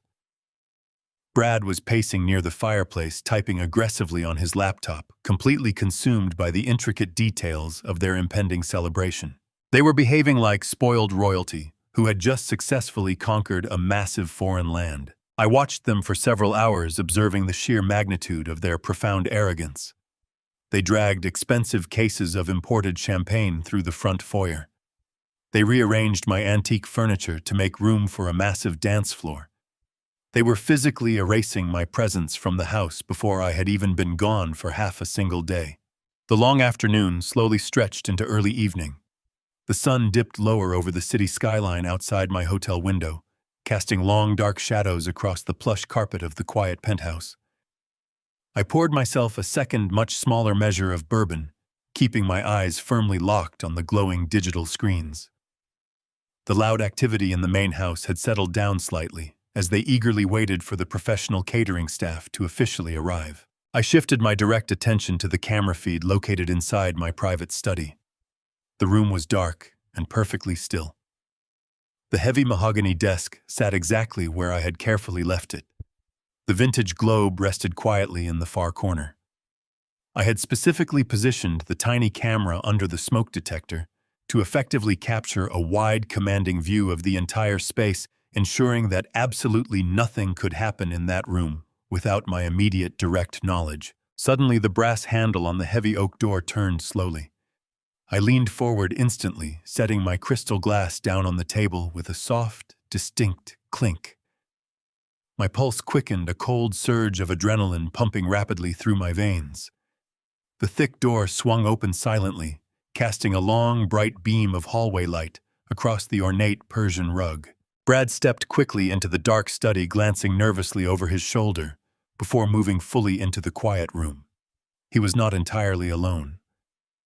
Monica followed closely behind him, her face tight with intense, anxious anticipation. But it was the third person who made the blood turn completely to freezing ice in my veins. A tall, broad-shouldered man stepped smoothly through the doorway, his heavy boots thudding softly against the hardwood floor. He wore dark, inconspicuous clothing and a simple baseball cap pulled very low over his shifting eyes. In his strong right hand, he carried a massive, heavily reinforced metal toolbox. He was clearly not a caterer.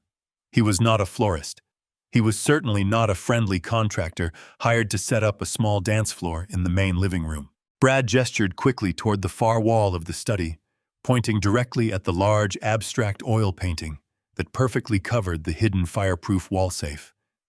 The secure safe held the physical deeds to my international properties, the master keys to my domestic lockboxes, and a substantial cache of untraceable physical assets. It was the final impenetrable fortress of my personal wealth. The quiet stranger nodded silently, setting the heavy metal toolbox down on my pristine rug with a dull, heavy thud. He stepped right up to the beautiful painting and removed it from the plaster wall with practiced, effortless efficiency, exposing the brushed steel dial of the hidden vault. He opened his metal toolbox, revealing a complex array of electronic drills, digital stethoscopes, and heavy-duty magnetic manipulation devices. I stared directly at the glowing laptop screen, my breath catching painfully in my throat. Brad and Monica were not merely satisfied with the massive real estate loan. The forged signature was only the very beginning of their comprehensive assault. They were actively attempting a total, absolute financial cleansing. They had perfectly used the fake golf trip to officially gain unimpeded access to my most secure physical assets. They had brought a professional safecracker directly into my beloved home. I sat completely motionless in my high-backed leather chair at the luxury hotel, my eyes fixed intently on the glowing screen of my laptop. Through the hidden camera mounted near the smoke detector, I watched the professional safecracker work with terrifying silent efficiency. He attached a heavy industrial-grade magnetic drill press directly to the brushed steel front of my wall safe. The harsh, high-pitched whine of the drill biting into the reinforced metal was muffled by the thick acoustic paneling of my study, but it echoed loudly through my secure audio feed. Sparks flew in bright, jagged arcs, illuminating the greedy, eager faces of my son and daughter-in-law. Brad shifted his weight from foot to foot, rubbing his hands together in a display of nervous, unadulterated anticipation. Monica stood close beside him, her arms crossed tightly over her chest, her eyes wide and hungry as she watched the heavy drill slice through the physical barrier of my supposed financial empire. They believed they were finally breaching the inner sanctum of my legacy. They believed they were mere moments away from securing the physical documents that would grant them absolute uncontested access to the vast fortune I had spent 4 decades building. What they absolutely did not know, and what I had planned with meticulous, cold precision, was that the safe currently being violated was an intricate, expensive decoy. The actual safe, the one holding my genuine international property deeds and untraceable bearer bonds, was hidden behind a false panel in the basement wine cellar. The wall safe in my study was nothing more than a carefully orchestrated theatrical prop designed specifically for this exact treasonous scenario. I took a slow, calming sip of my aged bourbon, savoring the deep, rich flavor as the soft cracker finally pulled back the heavy drill. He wiped a thick layer of metallic dust from his forehead, twisted the heavy steel handle, and pulled the thick door open with a solid, satisfying click. Brad practically shoved the hired professional out of the way, diving toward the open vault, with the frantic, pathetic desperation of a starving animal.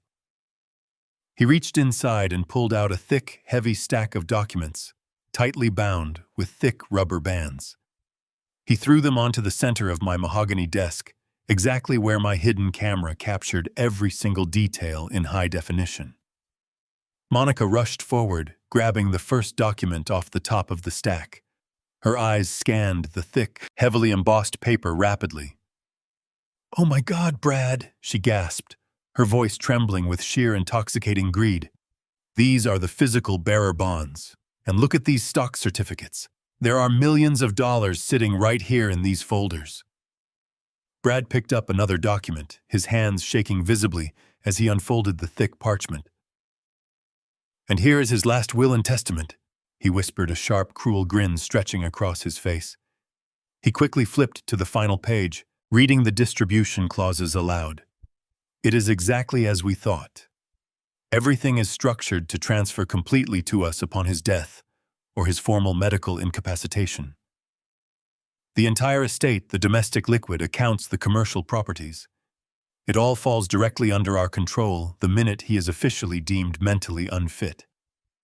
I watched them celebrate their completely fabricated victory. The stock certificates they were holding were entirely worthless, meticulously printed novelties I had ordered from an overseas prop company. The will was an obsolete draft from 15 years ago, legally nullified by a dozen subsequent revisions held tightly by Victor Thorne. But their arrogant, sickening joy was entirely genuine.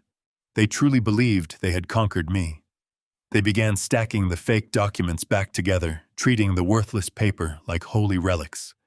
The safecracker quietly packed his heavy tools, accepted a thick envelope of cash from Brad, and slipped out of the study without uttering a single word.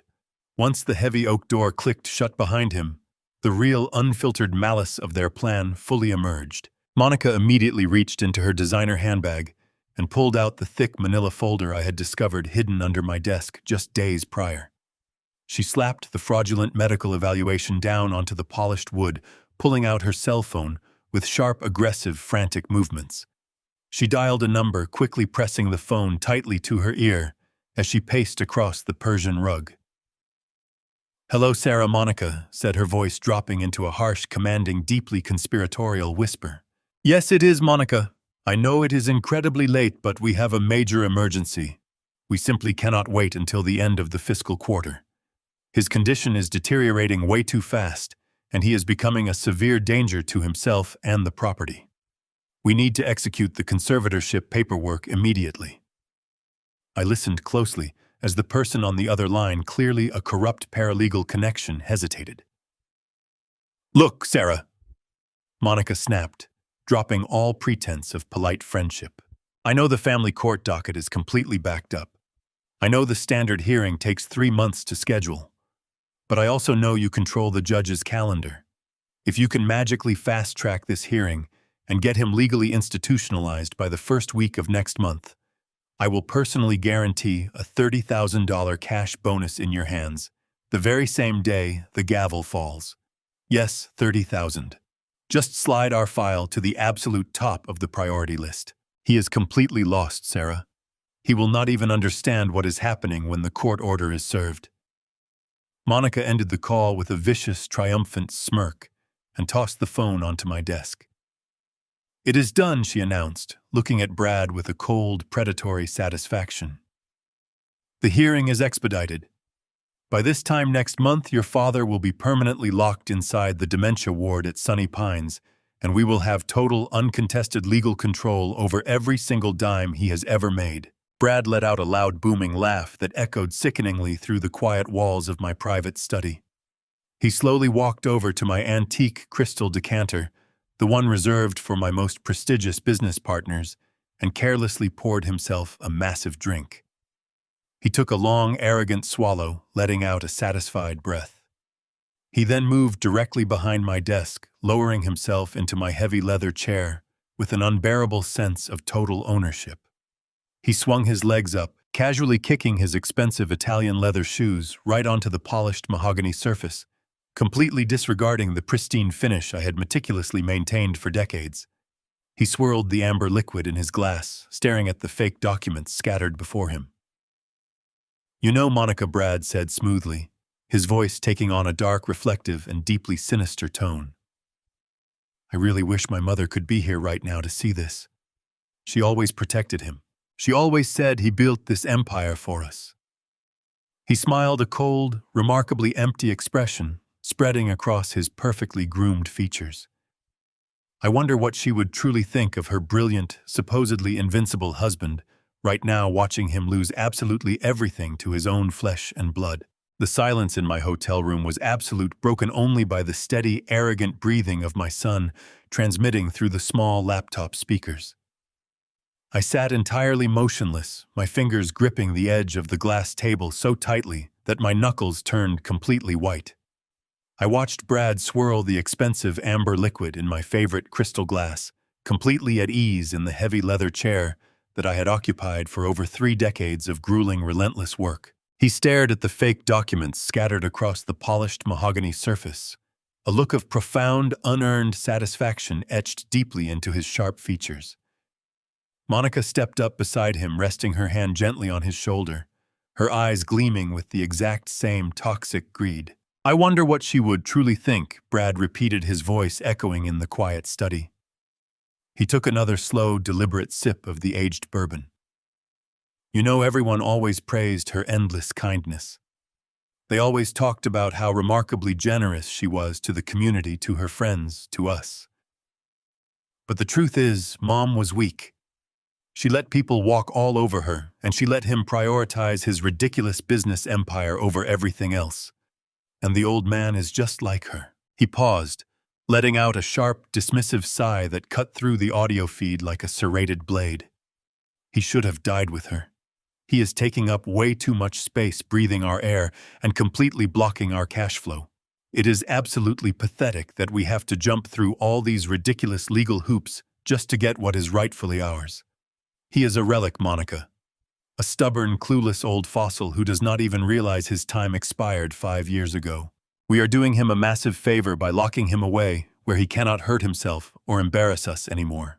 Those words hung heavily in the dead air of my penthouse suite. They did not just sting.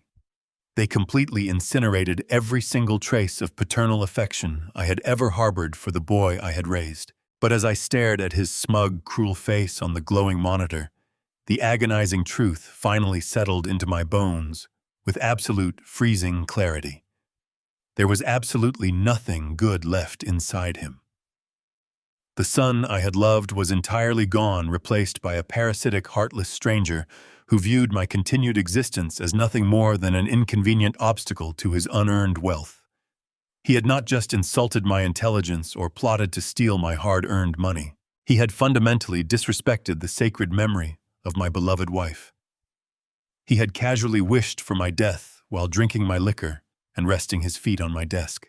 Any last lingering paternal mercy in my deeply bruised heart instantly turned to cold gray ash. The fragile, thin, invisible thread that had bound us together for 35 years snapped with a violent, silent finality. I felt a profound, terrifying emptiness, followed by a surge of pure, calculated wrath. The gloves were officially off. I reached forward and closed the laptop with a sharp, decisive click, instantly cutting off their sickening voices and their grotesque celebration. The sudden silence in the hotel suite was deafening, but my mind was operating with crystal-clear, flawless precision. They wanted to play a ruthless game of absolute destruction.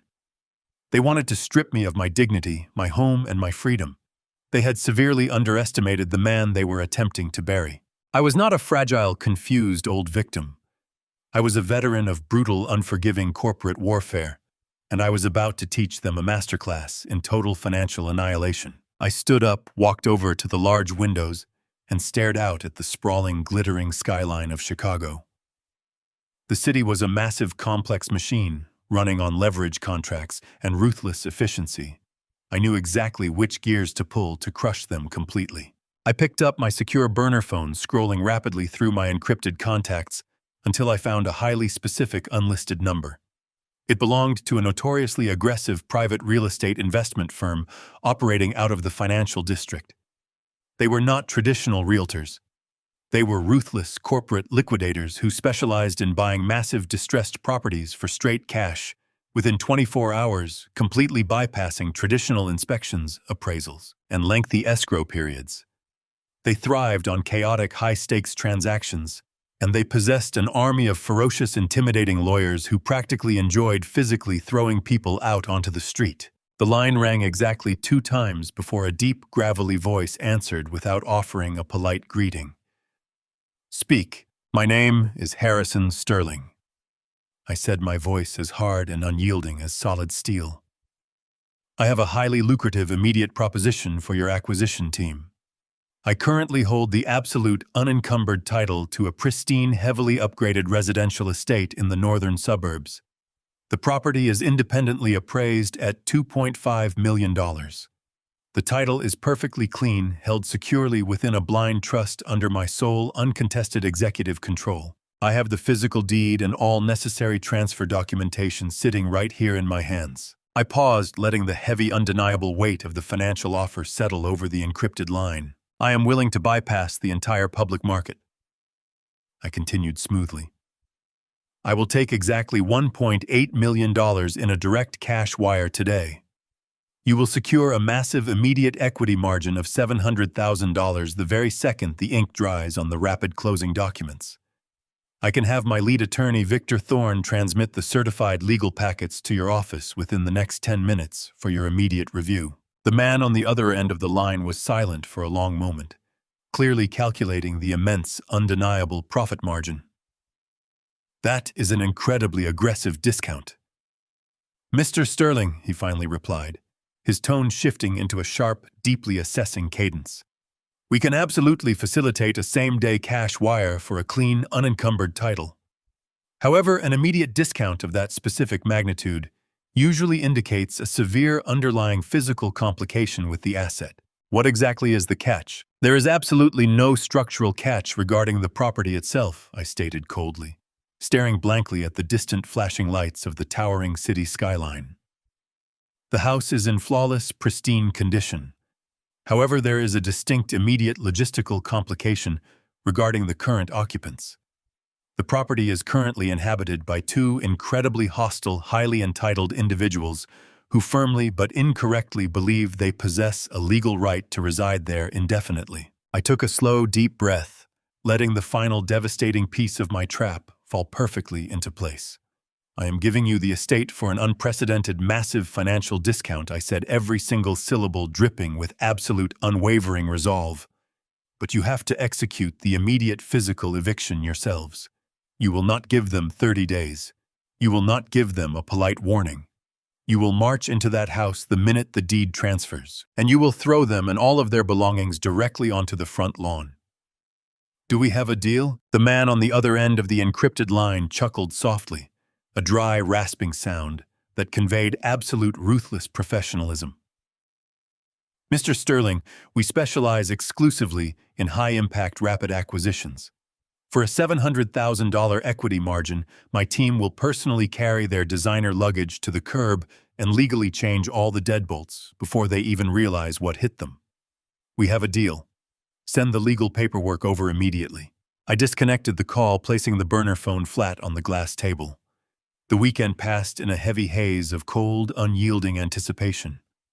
I remained completely isolated inside my luxury penthouse suite, observing the final fleeting moments of their delusional paradise through the hidden surveillance feeds. They threw their massive, chaotic party drinking imported champagne and toasting to their fraudulent brilliance, completely unaware that they were joyfully celebrating inside a house they no longer even occupied on paper. By late Sunday night, the expedited title transfer was legally finalized and securely recorded. The sprawling suburban estate officially belonged to the liquidators. Now it was time to systematically sever the remaining financial arteries that kept their parasitic lifestyle breathing. Monday morning arrived with a crisp, biting chill that perfectly matched my internal disposition. I walked confidently into the imposing glass and steel skyscraper, housing Victor Thorne's private legal practice. His corner office was a sprawling masterpiece of minimalist intimidation, situated high on the 42nd floor, with a commanding panoramic view of the dark Chicago River. Victor was already seated securely behind his massive marble desk, his hands steepled, flanked by 3 highly specialized financial paralegals who looked like corporate soldiers ready for immediate deployment. The property transfer has officially cleared the county registry without a single red flag, Victor announced in his gravelly baritone as I took the heavy leather seat directly opposite him. The aggressive liquidation firm possesses the master deed. They are currently staging their tactical eviction team in the immediate vicinity. But as we discussed previously, the physical house is merely the geographic battlefield. To truly cripple their operation and leave them entirely defenseless against the incoming federal fraud charges, we must execute the total, uncompromising financial blackout right now. I nodded slowly, opening my secure laptop and linking it directly to Victor's encrypted master terminal. For 3 incredibly long years, I had maintained several massive joint accounts to quietly subsidize their extravagant, reckless lifestyle. I had allowed them premium authorized user status on my primary corporate accounts, passively paying for their luxury cars, their exotic European vacations, and Monica's relentless, insatiable social climbing. It was a foolish, blinding indulgence born of a grieving father's desperate love. Today, that pathetic indulgence ended permanently. Drain the secondary slush funds, I instructed flatly, staring at the glowing monitor. Victor's lead paralegal began typing with rapid clinical precision, her fingers flying across the illuminated keyboard. Within seconds, I watched the digital balances of 3 separate high-yield checking accounts plummet violently from 6 figures down to absolute zero. The massive funds were instantly rerouted and locked tightly inside my heavily fortified, legally impenetrable offshore trust. They now possessed absolutely zero liquid cash to draw from. Next, I said, leaning forward, my voice dropping into a deadly whisper. Cancel the automatic banking payments on Brad's heavily financed luxury vehicles. Target the Mercedes SUV and the vintage Porsche. Victor tapped a sequence of keys, instantly revoking the automated corporate clearing authorizations. Done, he confirmed, his eyes fixed on the screen. Without those scheduled auto drafts padding their accounts, the leasing companies will automatically register them as severely delinquent within 48 hours. Given their complete embarrassing lack of independent credit history, the aggressive repossession orders will be issued by the absolute end of the week. Now for the main pulsating arteries, I commanded a dark, heavy sense of finality settling deeply over me. Kill the credit. I logged into the master administrative portal for my exclusive American Express corporate account. I navigated precisely to the Authorized Users tab. Monica's name sat arrogantly at the very top of the digital list, proudly linked to 2 solid titanium black cards with completely unlimited spending thresholds. I had watched her repeatedly use those specific cards to buy fake friends, manufacture influence, and desperately maintain the hollow illusion of massive personal wealth. She treated my hard-earned corporate treasury as her own private endless allowance. I selected her user profile, hovered my small cursor directly over the red termination prompt, and clicked the mouse with a sharp, decisive snap. The screen refreshed instantly, displaying a stark, bright red banner, explicitly confirming that the cards were officially canceled, permanently deactivated, and aggressively flagged for immediate physical confiscation if presented to any merchant worldwide. I immediately repeated the exact same ruthless process for Brad's various corporate expense accounts. The heavy financial guillotine had finally fallen. The blackout was now completely operational. They were effectively marooned on a desolate, inescapable financial island, stripped violently of every single monetary resource they had falsely claimed as their own. Victor poured 2 cups of black coffee from a sleek silver carafe, pushing one slowly across the cold marble desk toward my hands. We sat in absolute silence, watching the master banking dashboard displayed prominently on the large wall monitor. The massive screen featured a live, real-time feed of all attempted transactions tied to the now dead accounts. I felt absolutely no regret. I felt no lingering sorrow or paternal guilt. My only son had looked at my living legacy and seen nothing but a wounded carcass waiting to be ruthlessly picked clean. He had openly mocked my intelligence deeply, insulted his mother's sacred memory, and hired a dangerous criminal to physically breach my most secure personal sanctuary. They wanted to inherit my vast empire prematurely by locking me away in a dismal psychiatric ward. Instead, they were about to inherit the terrifying, suffocating reality of their own profound uselessness. The digital clock mounted on the far wall shifted silently to exactly 11:30 in the morning. I knew Monica's weekly routine perfectly well. Monday mornings were strictly religiously reserved for her pretentious high society brunches, followed immediately by aggressive, highly competitive shopping trips with her wealthy, incredibly judgmental circle of elite friends. She actively used these expensive excursions to aggressively project dominance, dropping thousands of dollars on trivial designer items simply to secure her fragile position at the absolute top of their petty, vicious social hierarchy. The tense silence inside the quiet office was suddenly shattered by a sharp, piercing electronic ping. A bright, flashing red notification box materialized instantly on the master banking dashboard. Victor leaned forward quickly, his cold eyes narrowing sharply as he read the incoming data stream. "It appears the blackout has just made its very first direct impact," Victor murmured smoothly, turning the heavy monitor slightly so I could see the explicit details clearly. I looked at the stark red text scrolling aggressively across the dark digital screen. It was an automated high-priority fraud alert generated directly by the American Express Security Division. The live geolocation data indicated that Monica was currently standing inside the exclusive, incredibly expensive Cartier boutique located right on Michigan Avenue. The banking system explicitly indicated she had confidently handed over her deactivated titanium black card to cheerfully cover a massive transaction totaling exactly $15,420.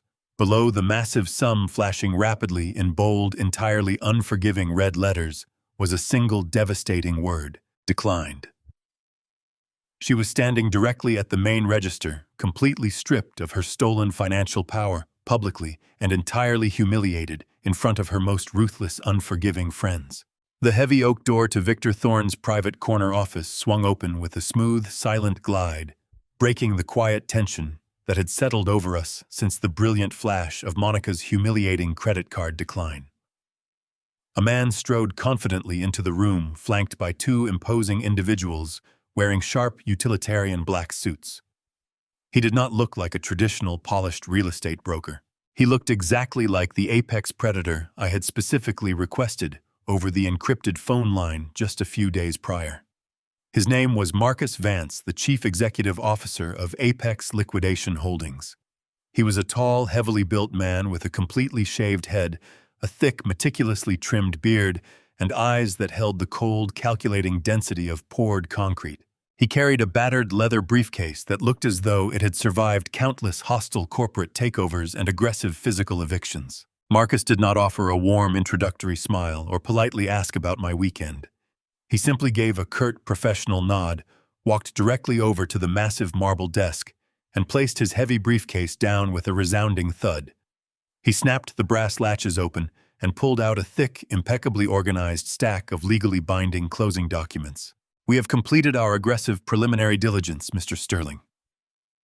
Marcus stated, his voice a deep, gravelly rumble that commanded absolute authority in the quiet room. "The blind trust structure is incredibly solid, and the title is absolutely pristine. My acquisition team has verified that there are no hidden municipal liens, no undisclosed structural liabilities, and zero environmental restrictions on the property. We are entirely prepared to execute this hostile transaction immediately. We have the required $1.8 million sitting in a secure, verified escrow account, fully primed for an instantaneous wire transfer, the very second you physically sign the master transfer deed over to my holding company. Victor Thorne leaned forward smoothly, intercepting the heavy stack of documents. He spent the next 20 minutes reviewing every single page, every densely typed paragraph, and every tiny obscure legal clause with the meticulous, unforgiving precision of a seasoned combat surgeon. He scrutinized the aggressive indemnification clauses and verified the exact routing numbers for the massive cash wire. Finally, Victor straightened his posture, aligned the thick stack of papers perfectly in the center of his desk, and offered me his expensive silver fountain pen. "The paperwork is flawless, Harrison." Victor confirmed quietly, his sharp eyes locking onto mine with absolute, unwavering certainty. The contract explicitly grants Apex Liquidation Holdings total, unencumbered, immediate physical ownership of the entire suburban estate. It completely absolves you of any liability regarding the current incredibly hostile occupants. Are you entirely prepared to formally sever this massive physical asset from your permanent portfolio? I took the heavy silver pen from his outstretched hand. I looked down at the crisp white paper resting on the cold marble desk. This was the house where I had raised my only son.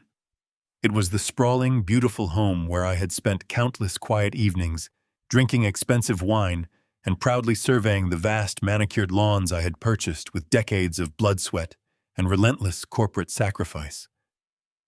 A normal sentimental father might have felt a deep, agonizing stab of regret or a sudden suffocating wave of nostalgic hesitation.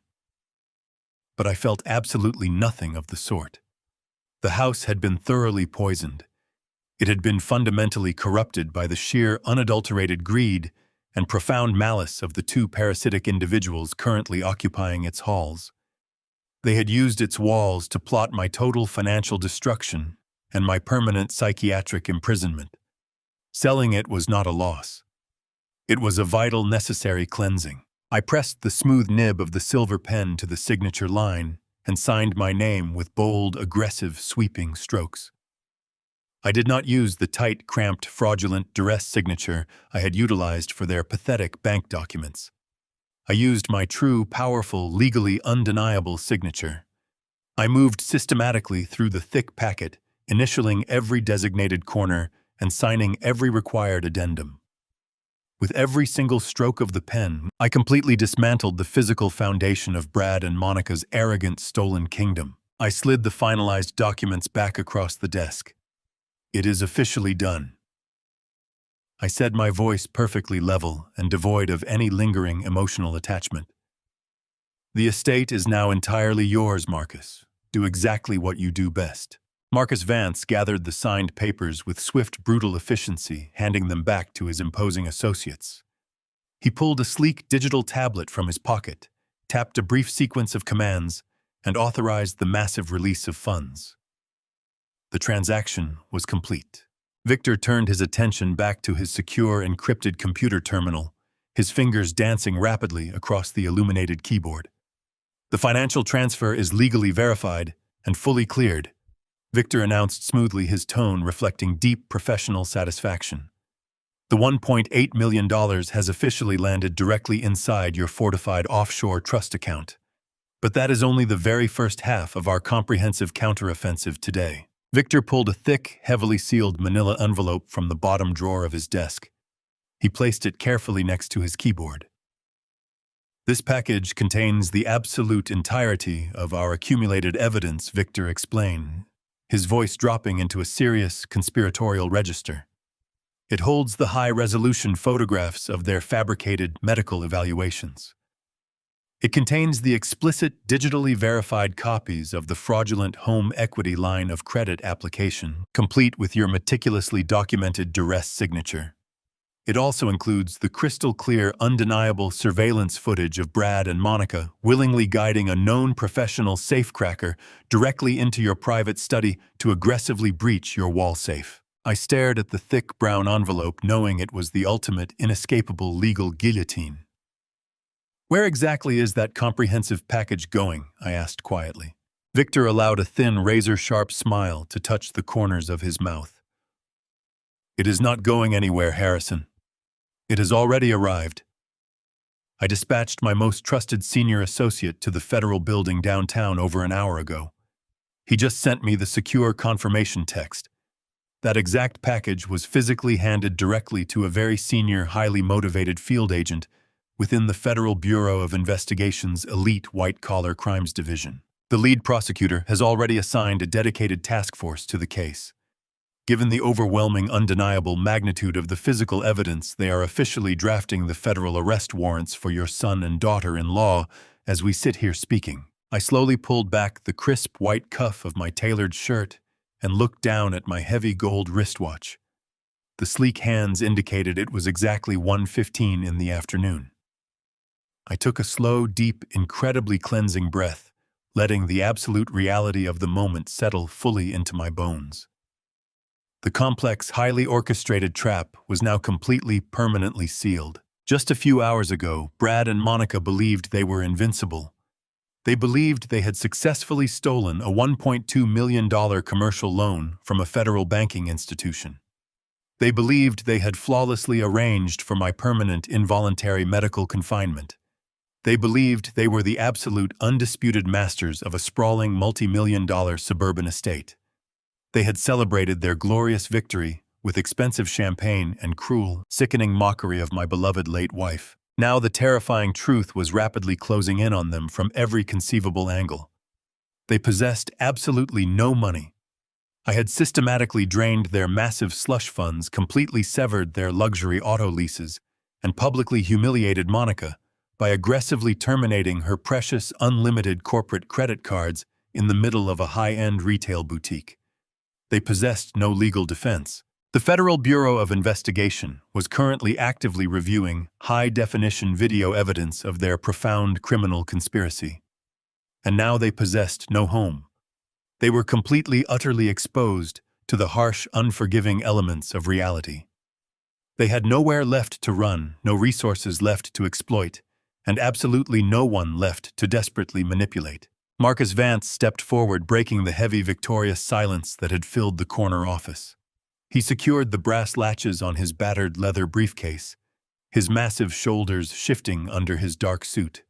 He looked directly at me, his cold, concrete eyes suddenly lighting up with a grim, highly predatory smile that conveyed absolute, unyielding corporate violence.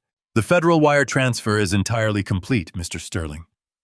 Marcus stated, his deep voice carrying a rough, terrifying note of pure anticipation. "My tactical eviction crew has been quietly staging in a commercial parking lot less than 2 miles from the primary estate. I just sent them the final verified legal authorization. They are currently heading directly to the property alongside 3 heavily armed deputies from the county sheriff's department right now. We are going to aggressively breach the front doors forcefully, remove every single individual from the premises, and physically drag all of their expensive designer belongings straight out onto the public sidewalk. They have exactly 15 minutes left in that house." I kept my eyes locked on the glowing monitor, watching the live surveillance feed from the hidden cameras placed strategically throughout my former home. It was now Tuesday afternoon. The massive, chaotic celebration Brad and Monica had planned was in full, sickening swing.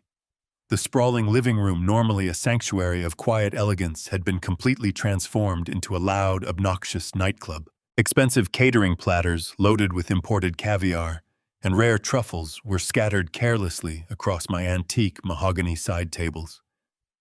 A small, sharply dressed string quartet played lively music in the corner, completely drowned out by the booming, arrogant laughter of over 50 elite guests.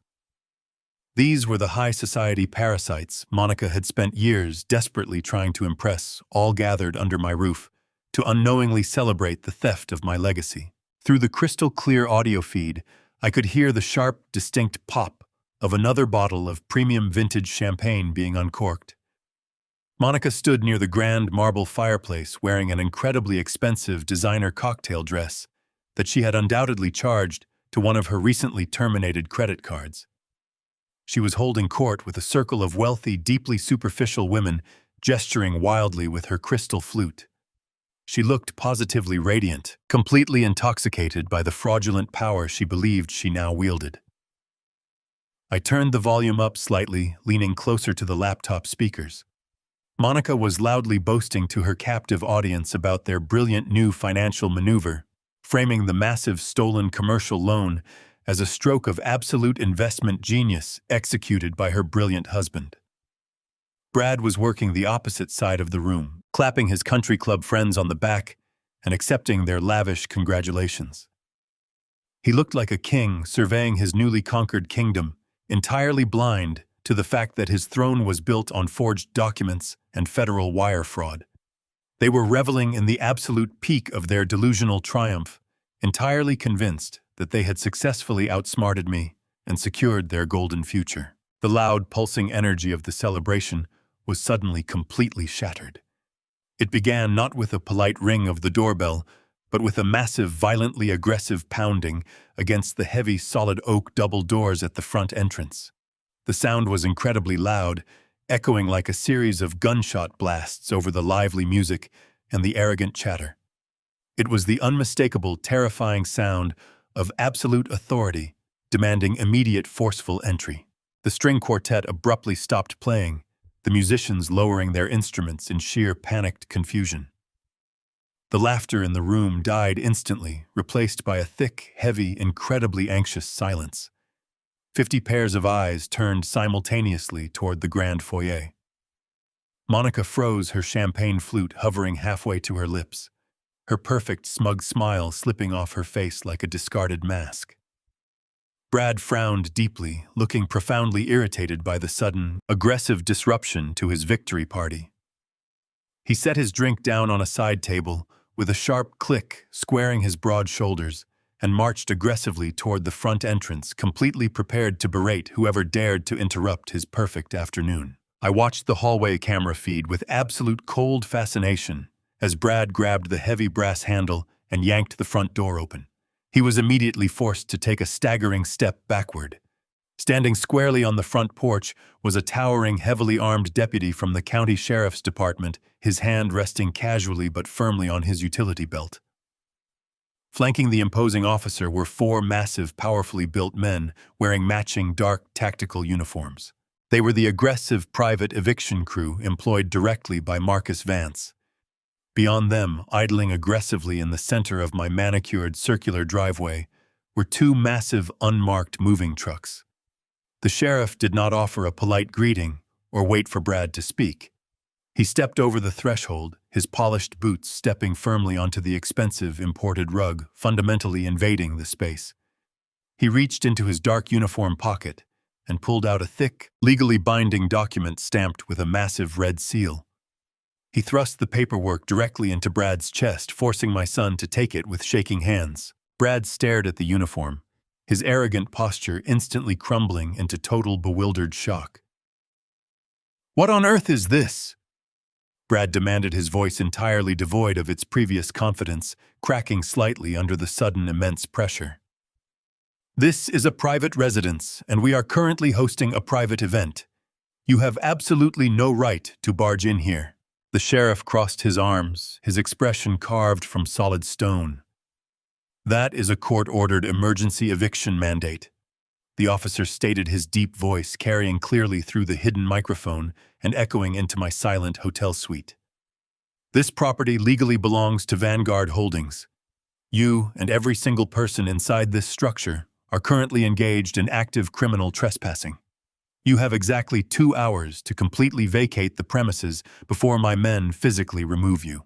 The absolute color instantly drained from Brad's face, leaving him a sickly, terrifying shade of ghost white. He looked down at the heavy legal document in his trembling hands, his eyes darting frantically across the stark black text.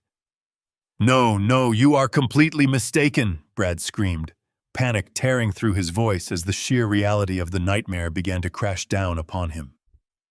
There has been a massive, ridiculous mistake. We own this house.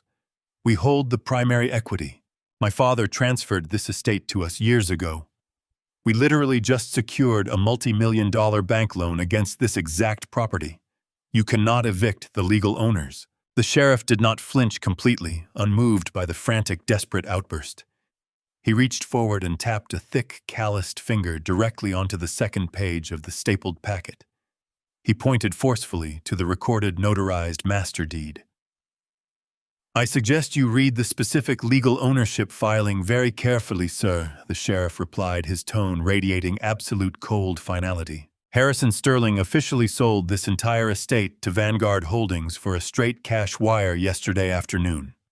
The title transfer has been fully processed, permanently recorded, and legally sealed by the county courts. You do not own this property.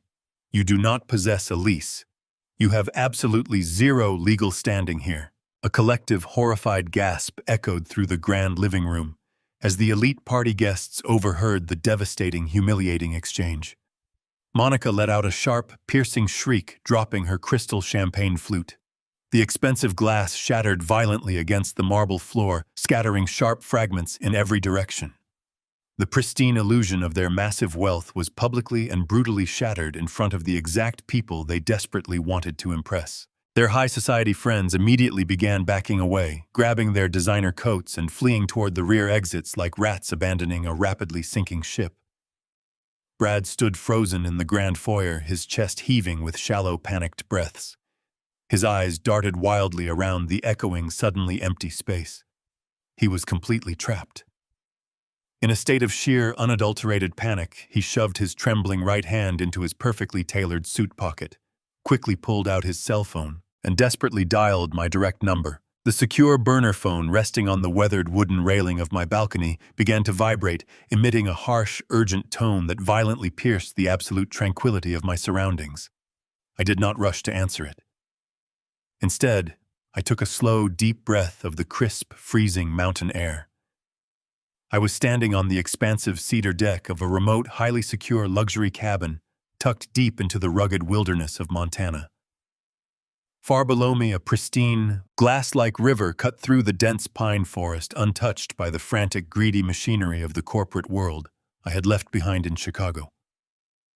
I picked up the phone, noting the flashing caller identification, with a sense of profound, icy calm. I pressed the green button, lifted the device to my ear, and said absolutely nothing. "Dad, please tell me what is happening right now." Brad screamed into the receiver, his voice a high-pitched, hysterical shriek that sounded entirely foreign to the arrogant man who had toasted my demise just hours prior. "There are armed men in our foyer. The county sheriff is physically standing in our living room with an emergency eviction notice. He is claiming that a company called Vanguard Holdings legally owns the estate, and that we have to vacate immediately or be arrested for criminal trespassing. Dad, you have to call your lawyers. You have to call Victor Thorne right now and stop this madness. Someone has orchestrated a massive, elaborate scam to steal our house." I listened to the sheer, unadulterated panic tearing through his vocal cords. In the background of the chaotic audio feed, I could hear the heavy thudding footsteps of Marcus Vance's tactical eviction crew as they began systematically dismantling the lavish party. I heard the sharp, frightened cries of Monica as she desperately tried to argue with a towering deputy, her voice shrill and breaking under the immense pressure of public humiliation. I heard the heavy clatter of expensive furniture being dragged aggressively across the marble floors. It was the beautiful, chaotic symphony of absolute justice being served in real time. I took a slow sip of the hot black coffee I had brewed just moments before, letting the dark liquid warm my chest against the biting mountain chill. I looked out at the towering snow-capped peaks in the distance, feeling a profound sense of liberation settling deeply into my weary bones. "No one stole your house, Brad," I replied, my voice completely smooth, level, and radiating a chilling absolute calmness that seemed to freeze the very air between us. Vanguard Holdings executed a perfectly legal, flawless acquisition. I know this to be an undeniable fact because I sat in Victor Thorne's private office yesterday morning and personally signed the master transfer deed over to their chief executive officer. I sold the estate for a straight, immediate cash wire. You never owned that property. It was never yours to claim, and it was certainly never yours to steal. The silence on the other end of the line was absolute, profound, and utterly deafening. I could practically hear the gears in his mind grinding to a violent, catastrophic halt as the terrifying reality of his situation finally breached his thick walls of delusion. "You sold it," Brad whispered, his breath hitching painfully in his throat as the words tumbled out in a state of sheer disbelief. "But you cannot do that. You legally transferred the primary equity to us. We have the documents. We just secured a $1.2 million commercial equity line of credit against the structural value. The bank verified our ownership.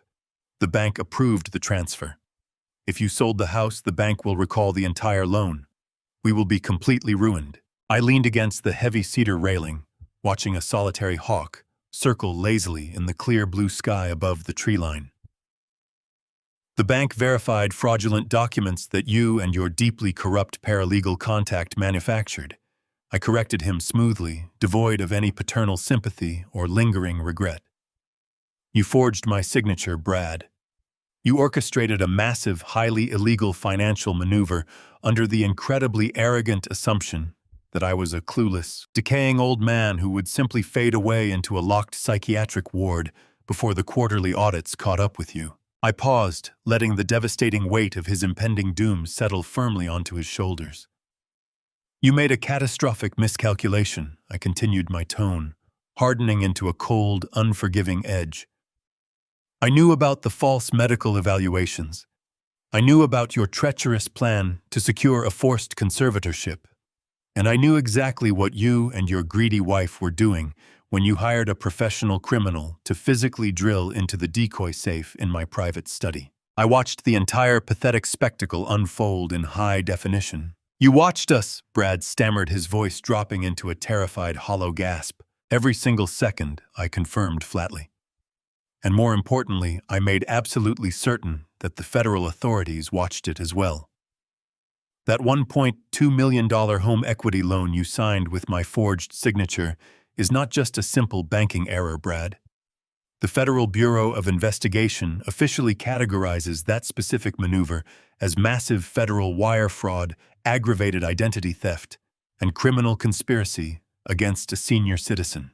I handed their elite white-collar division the original unedited camera footage, the complete audio transcripts of your conversations, and the verified financial routing numbers you used to execute the theft.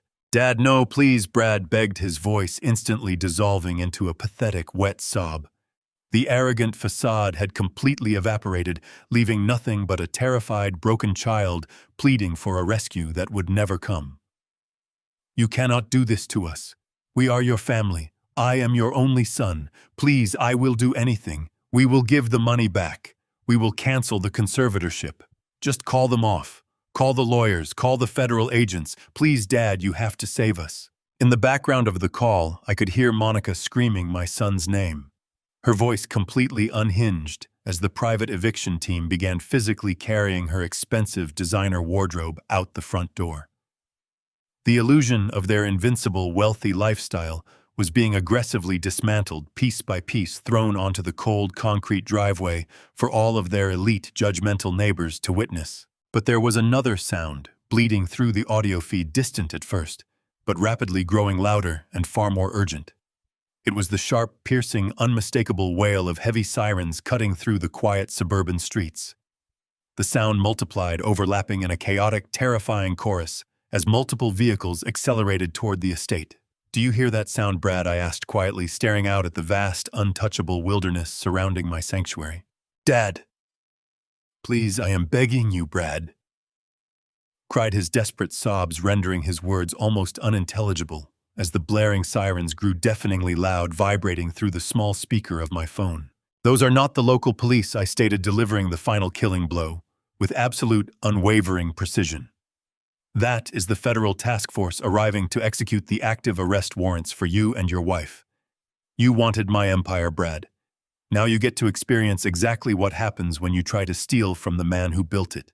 Without waiting for his final pathetic response, I pulled the phone away from my ear and pressed the red button, instantly cutting the connection. The piercing sirens and the desperate, cowardly begging were completely silenced, replaced once again by the profound, absolute peace of the mountain wind rustling gently through the ancient pines. The trap was permanently sealed. My legacy was secure. And as I turned away from the balcony to step back inside my warm, quiet cabin, I knew with absolute certainty that I would never, ever have to look at them again. I paused for a brief moment, my hand resting firmly on the heavy wooden handle of the cabin door, the sudden, brilliant silence ringing beautifully in my ears. I had listened to the beautiful, chaotic destruction of their fraudulent world for exactly 10 seconds before finally pressing the red button and severing the connection forever. Those 10 seconds were all I needed. I did not want to hear their pathetic apologies, and I certainly did not want to listen to their desperate, hollow bargaining. They had made their ruthless choices, and now they were facing the absolute unyielding consequences of their own actions.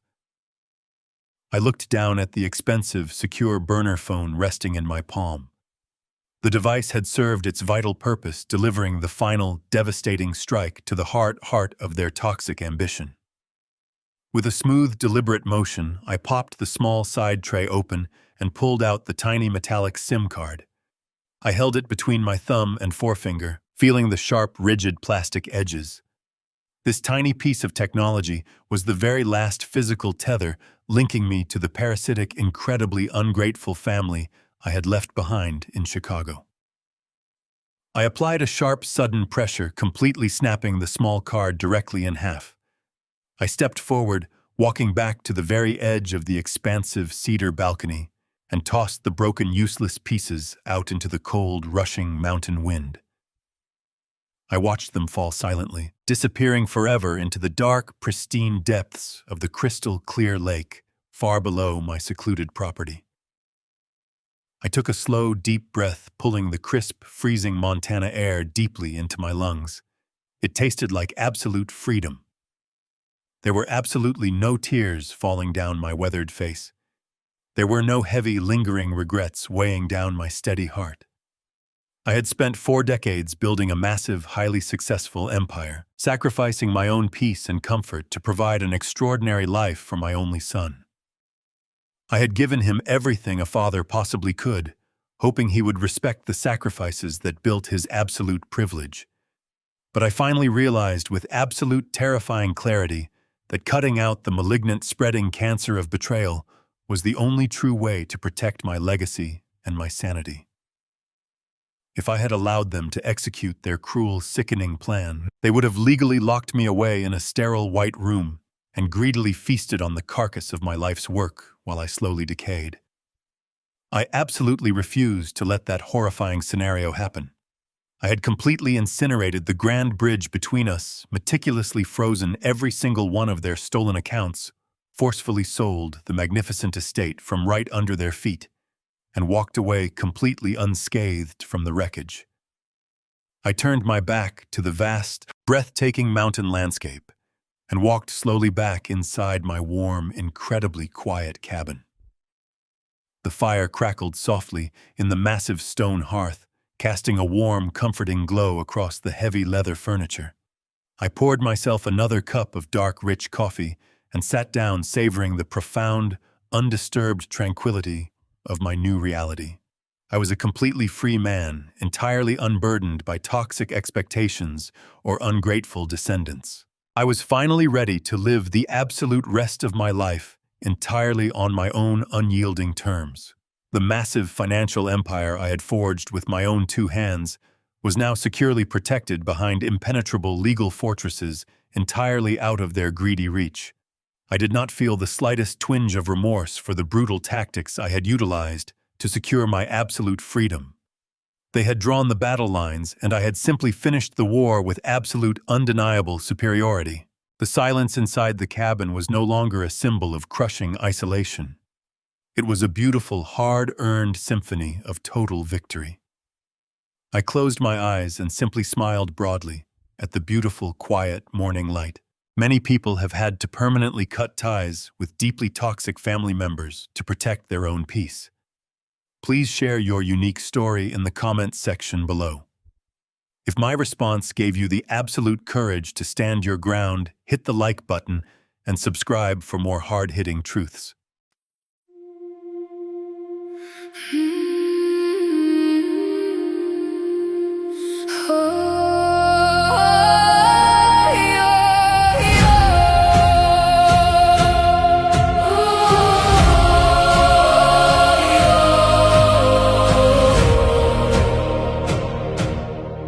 I used to ride upon your shoulders, thinking you could touch the sky.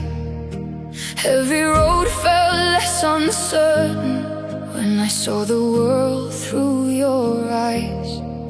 You were stronger than the mountains, taller than the northern pines. And when the winter winds were coming, you would stand between them and I. Time kept moving like the river, years slipped slowly out to sea. But no matter where life took me, you were always part of me. I am my father's daughter, in every step I take, in every time I choose to stand.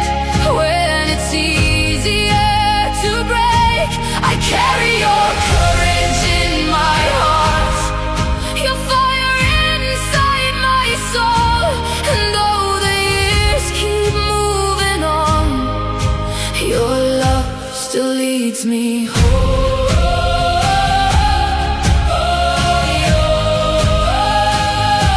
You taught me strength is not in power, but in kindness when it's hard. You taught me how to keep on going when the road grows cold and dark. Every lesson, every story, every laugh around the flame lies within me like an echo, calling softly through my name.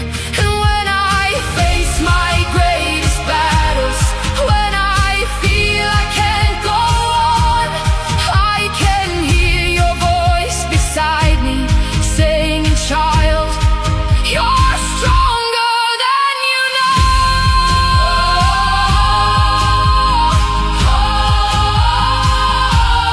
I am my father's daughter, in every step I take, in every time I choose to stand. When it's easier to break, I carry your courage in my heart, your fire inside my soul. And though the years keep moving on, your love still leads me home.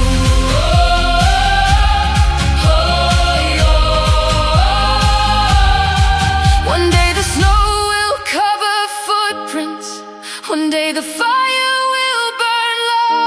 But the things a father gives his daughter are the things that never go. Not the gold or not the stories, not the battles that he won, but the quiet way he loved her and the woman she becomes. I am my father's daughter, and I always will remain. Through every triumph, every loss, through every joy and every pain, the world may change around me, the stars may fade above, but I will always carry with me my father's endless love. And when they ask me who I am, I'll smile and answer softly.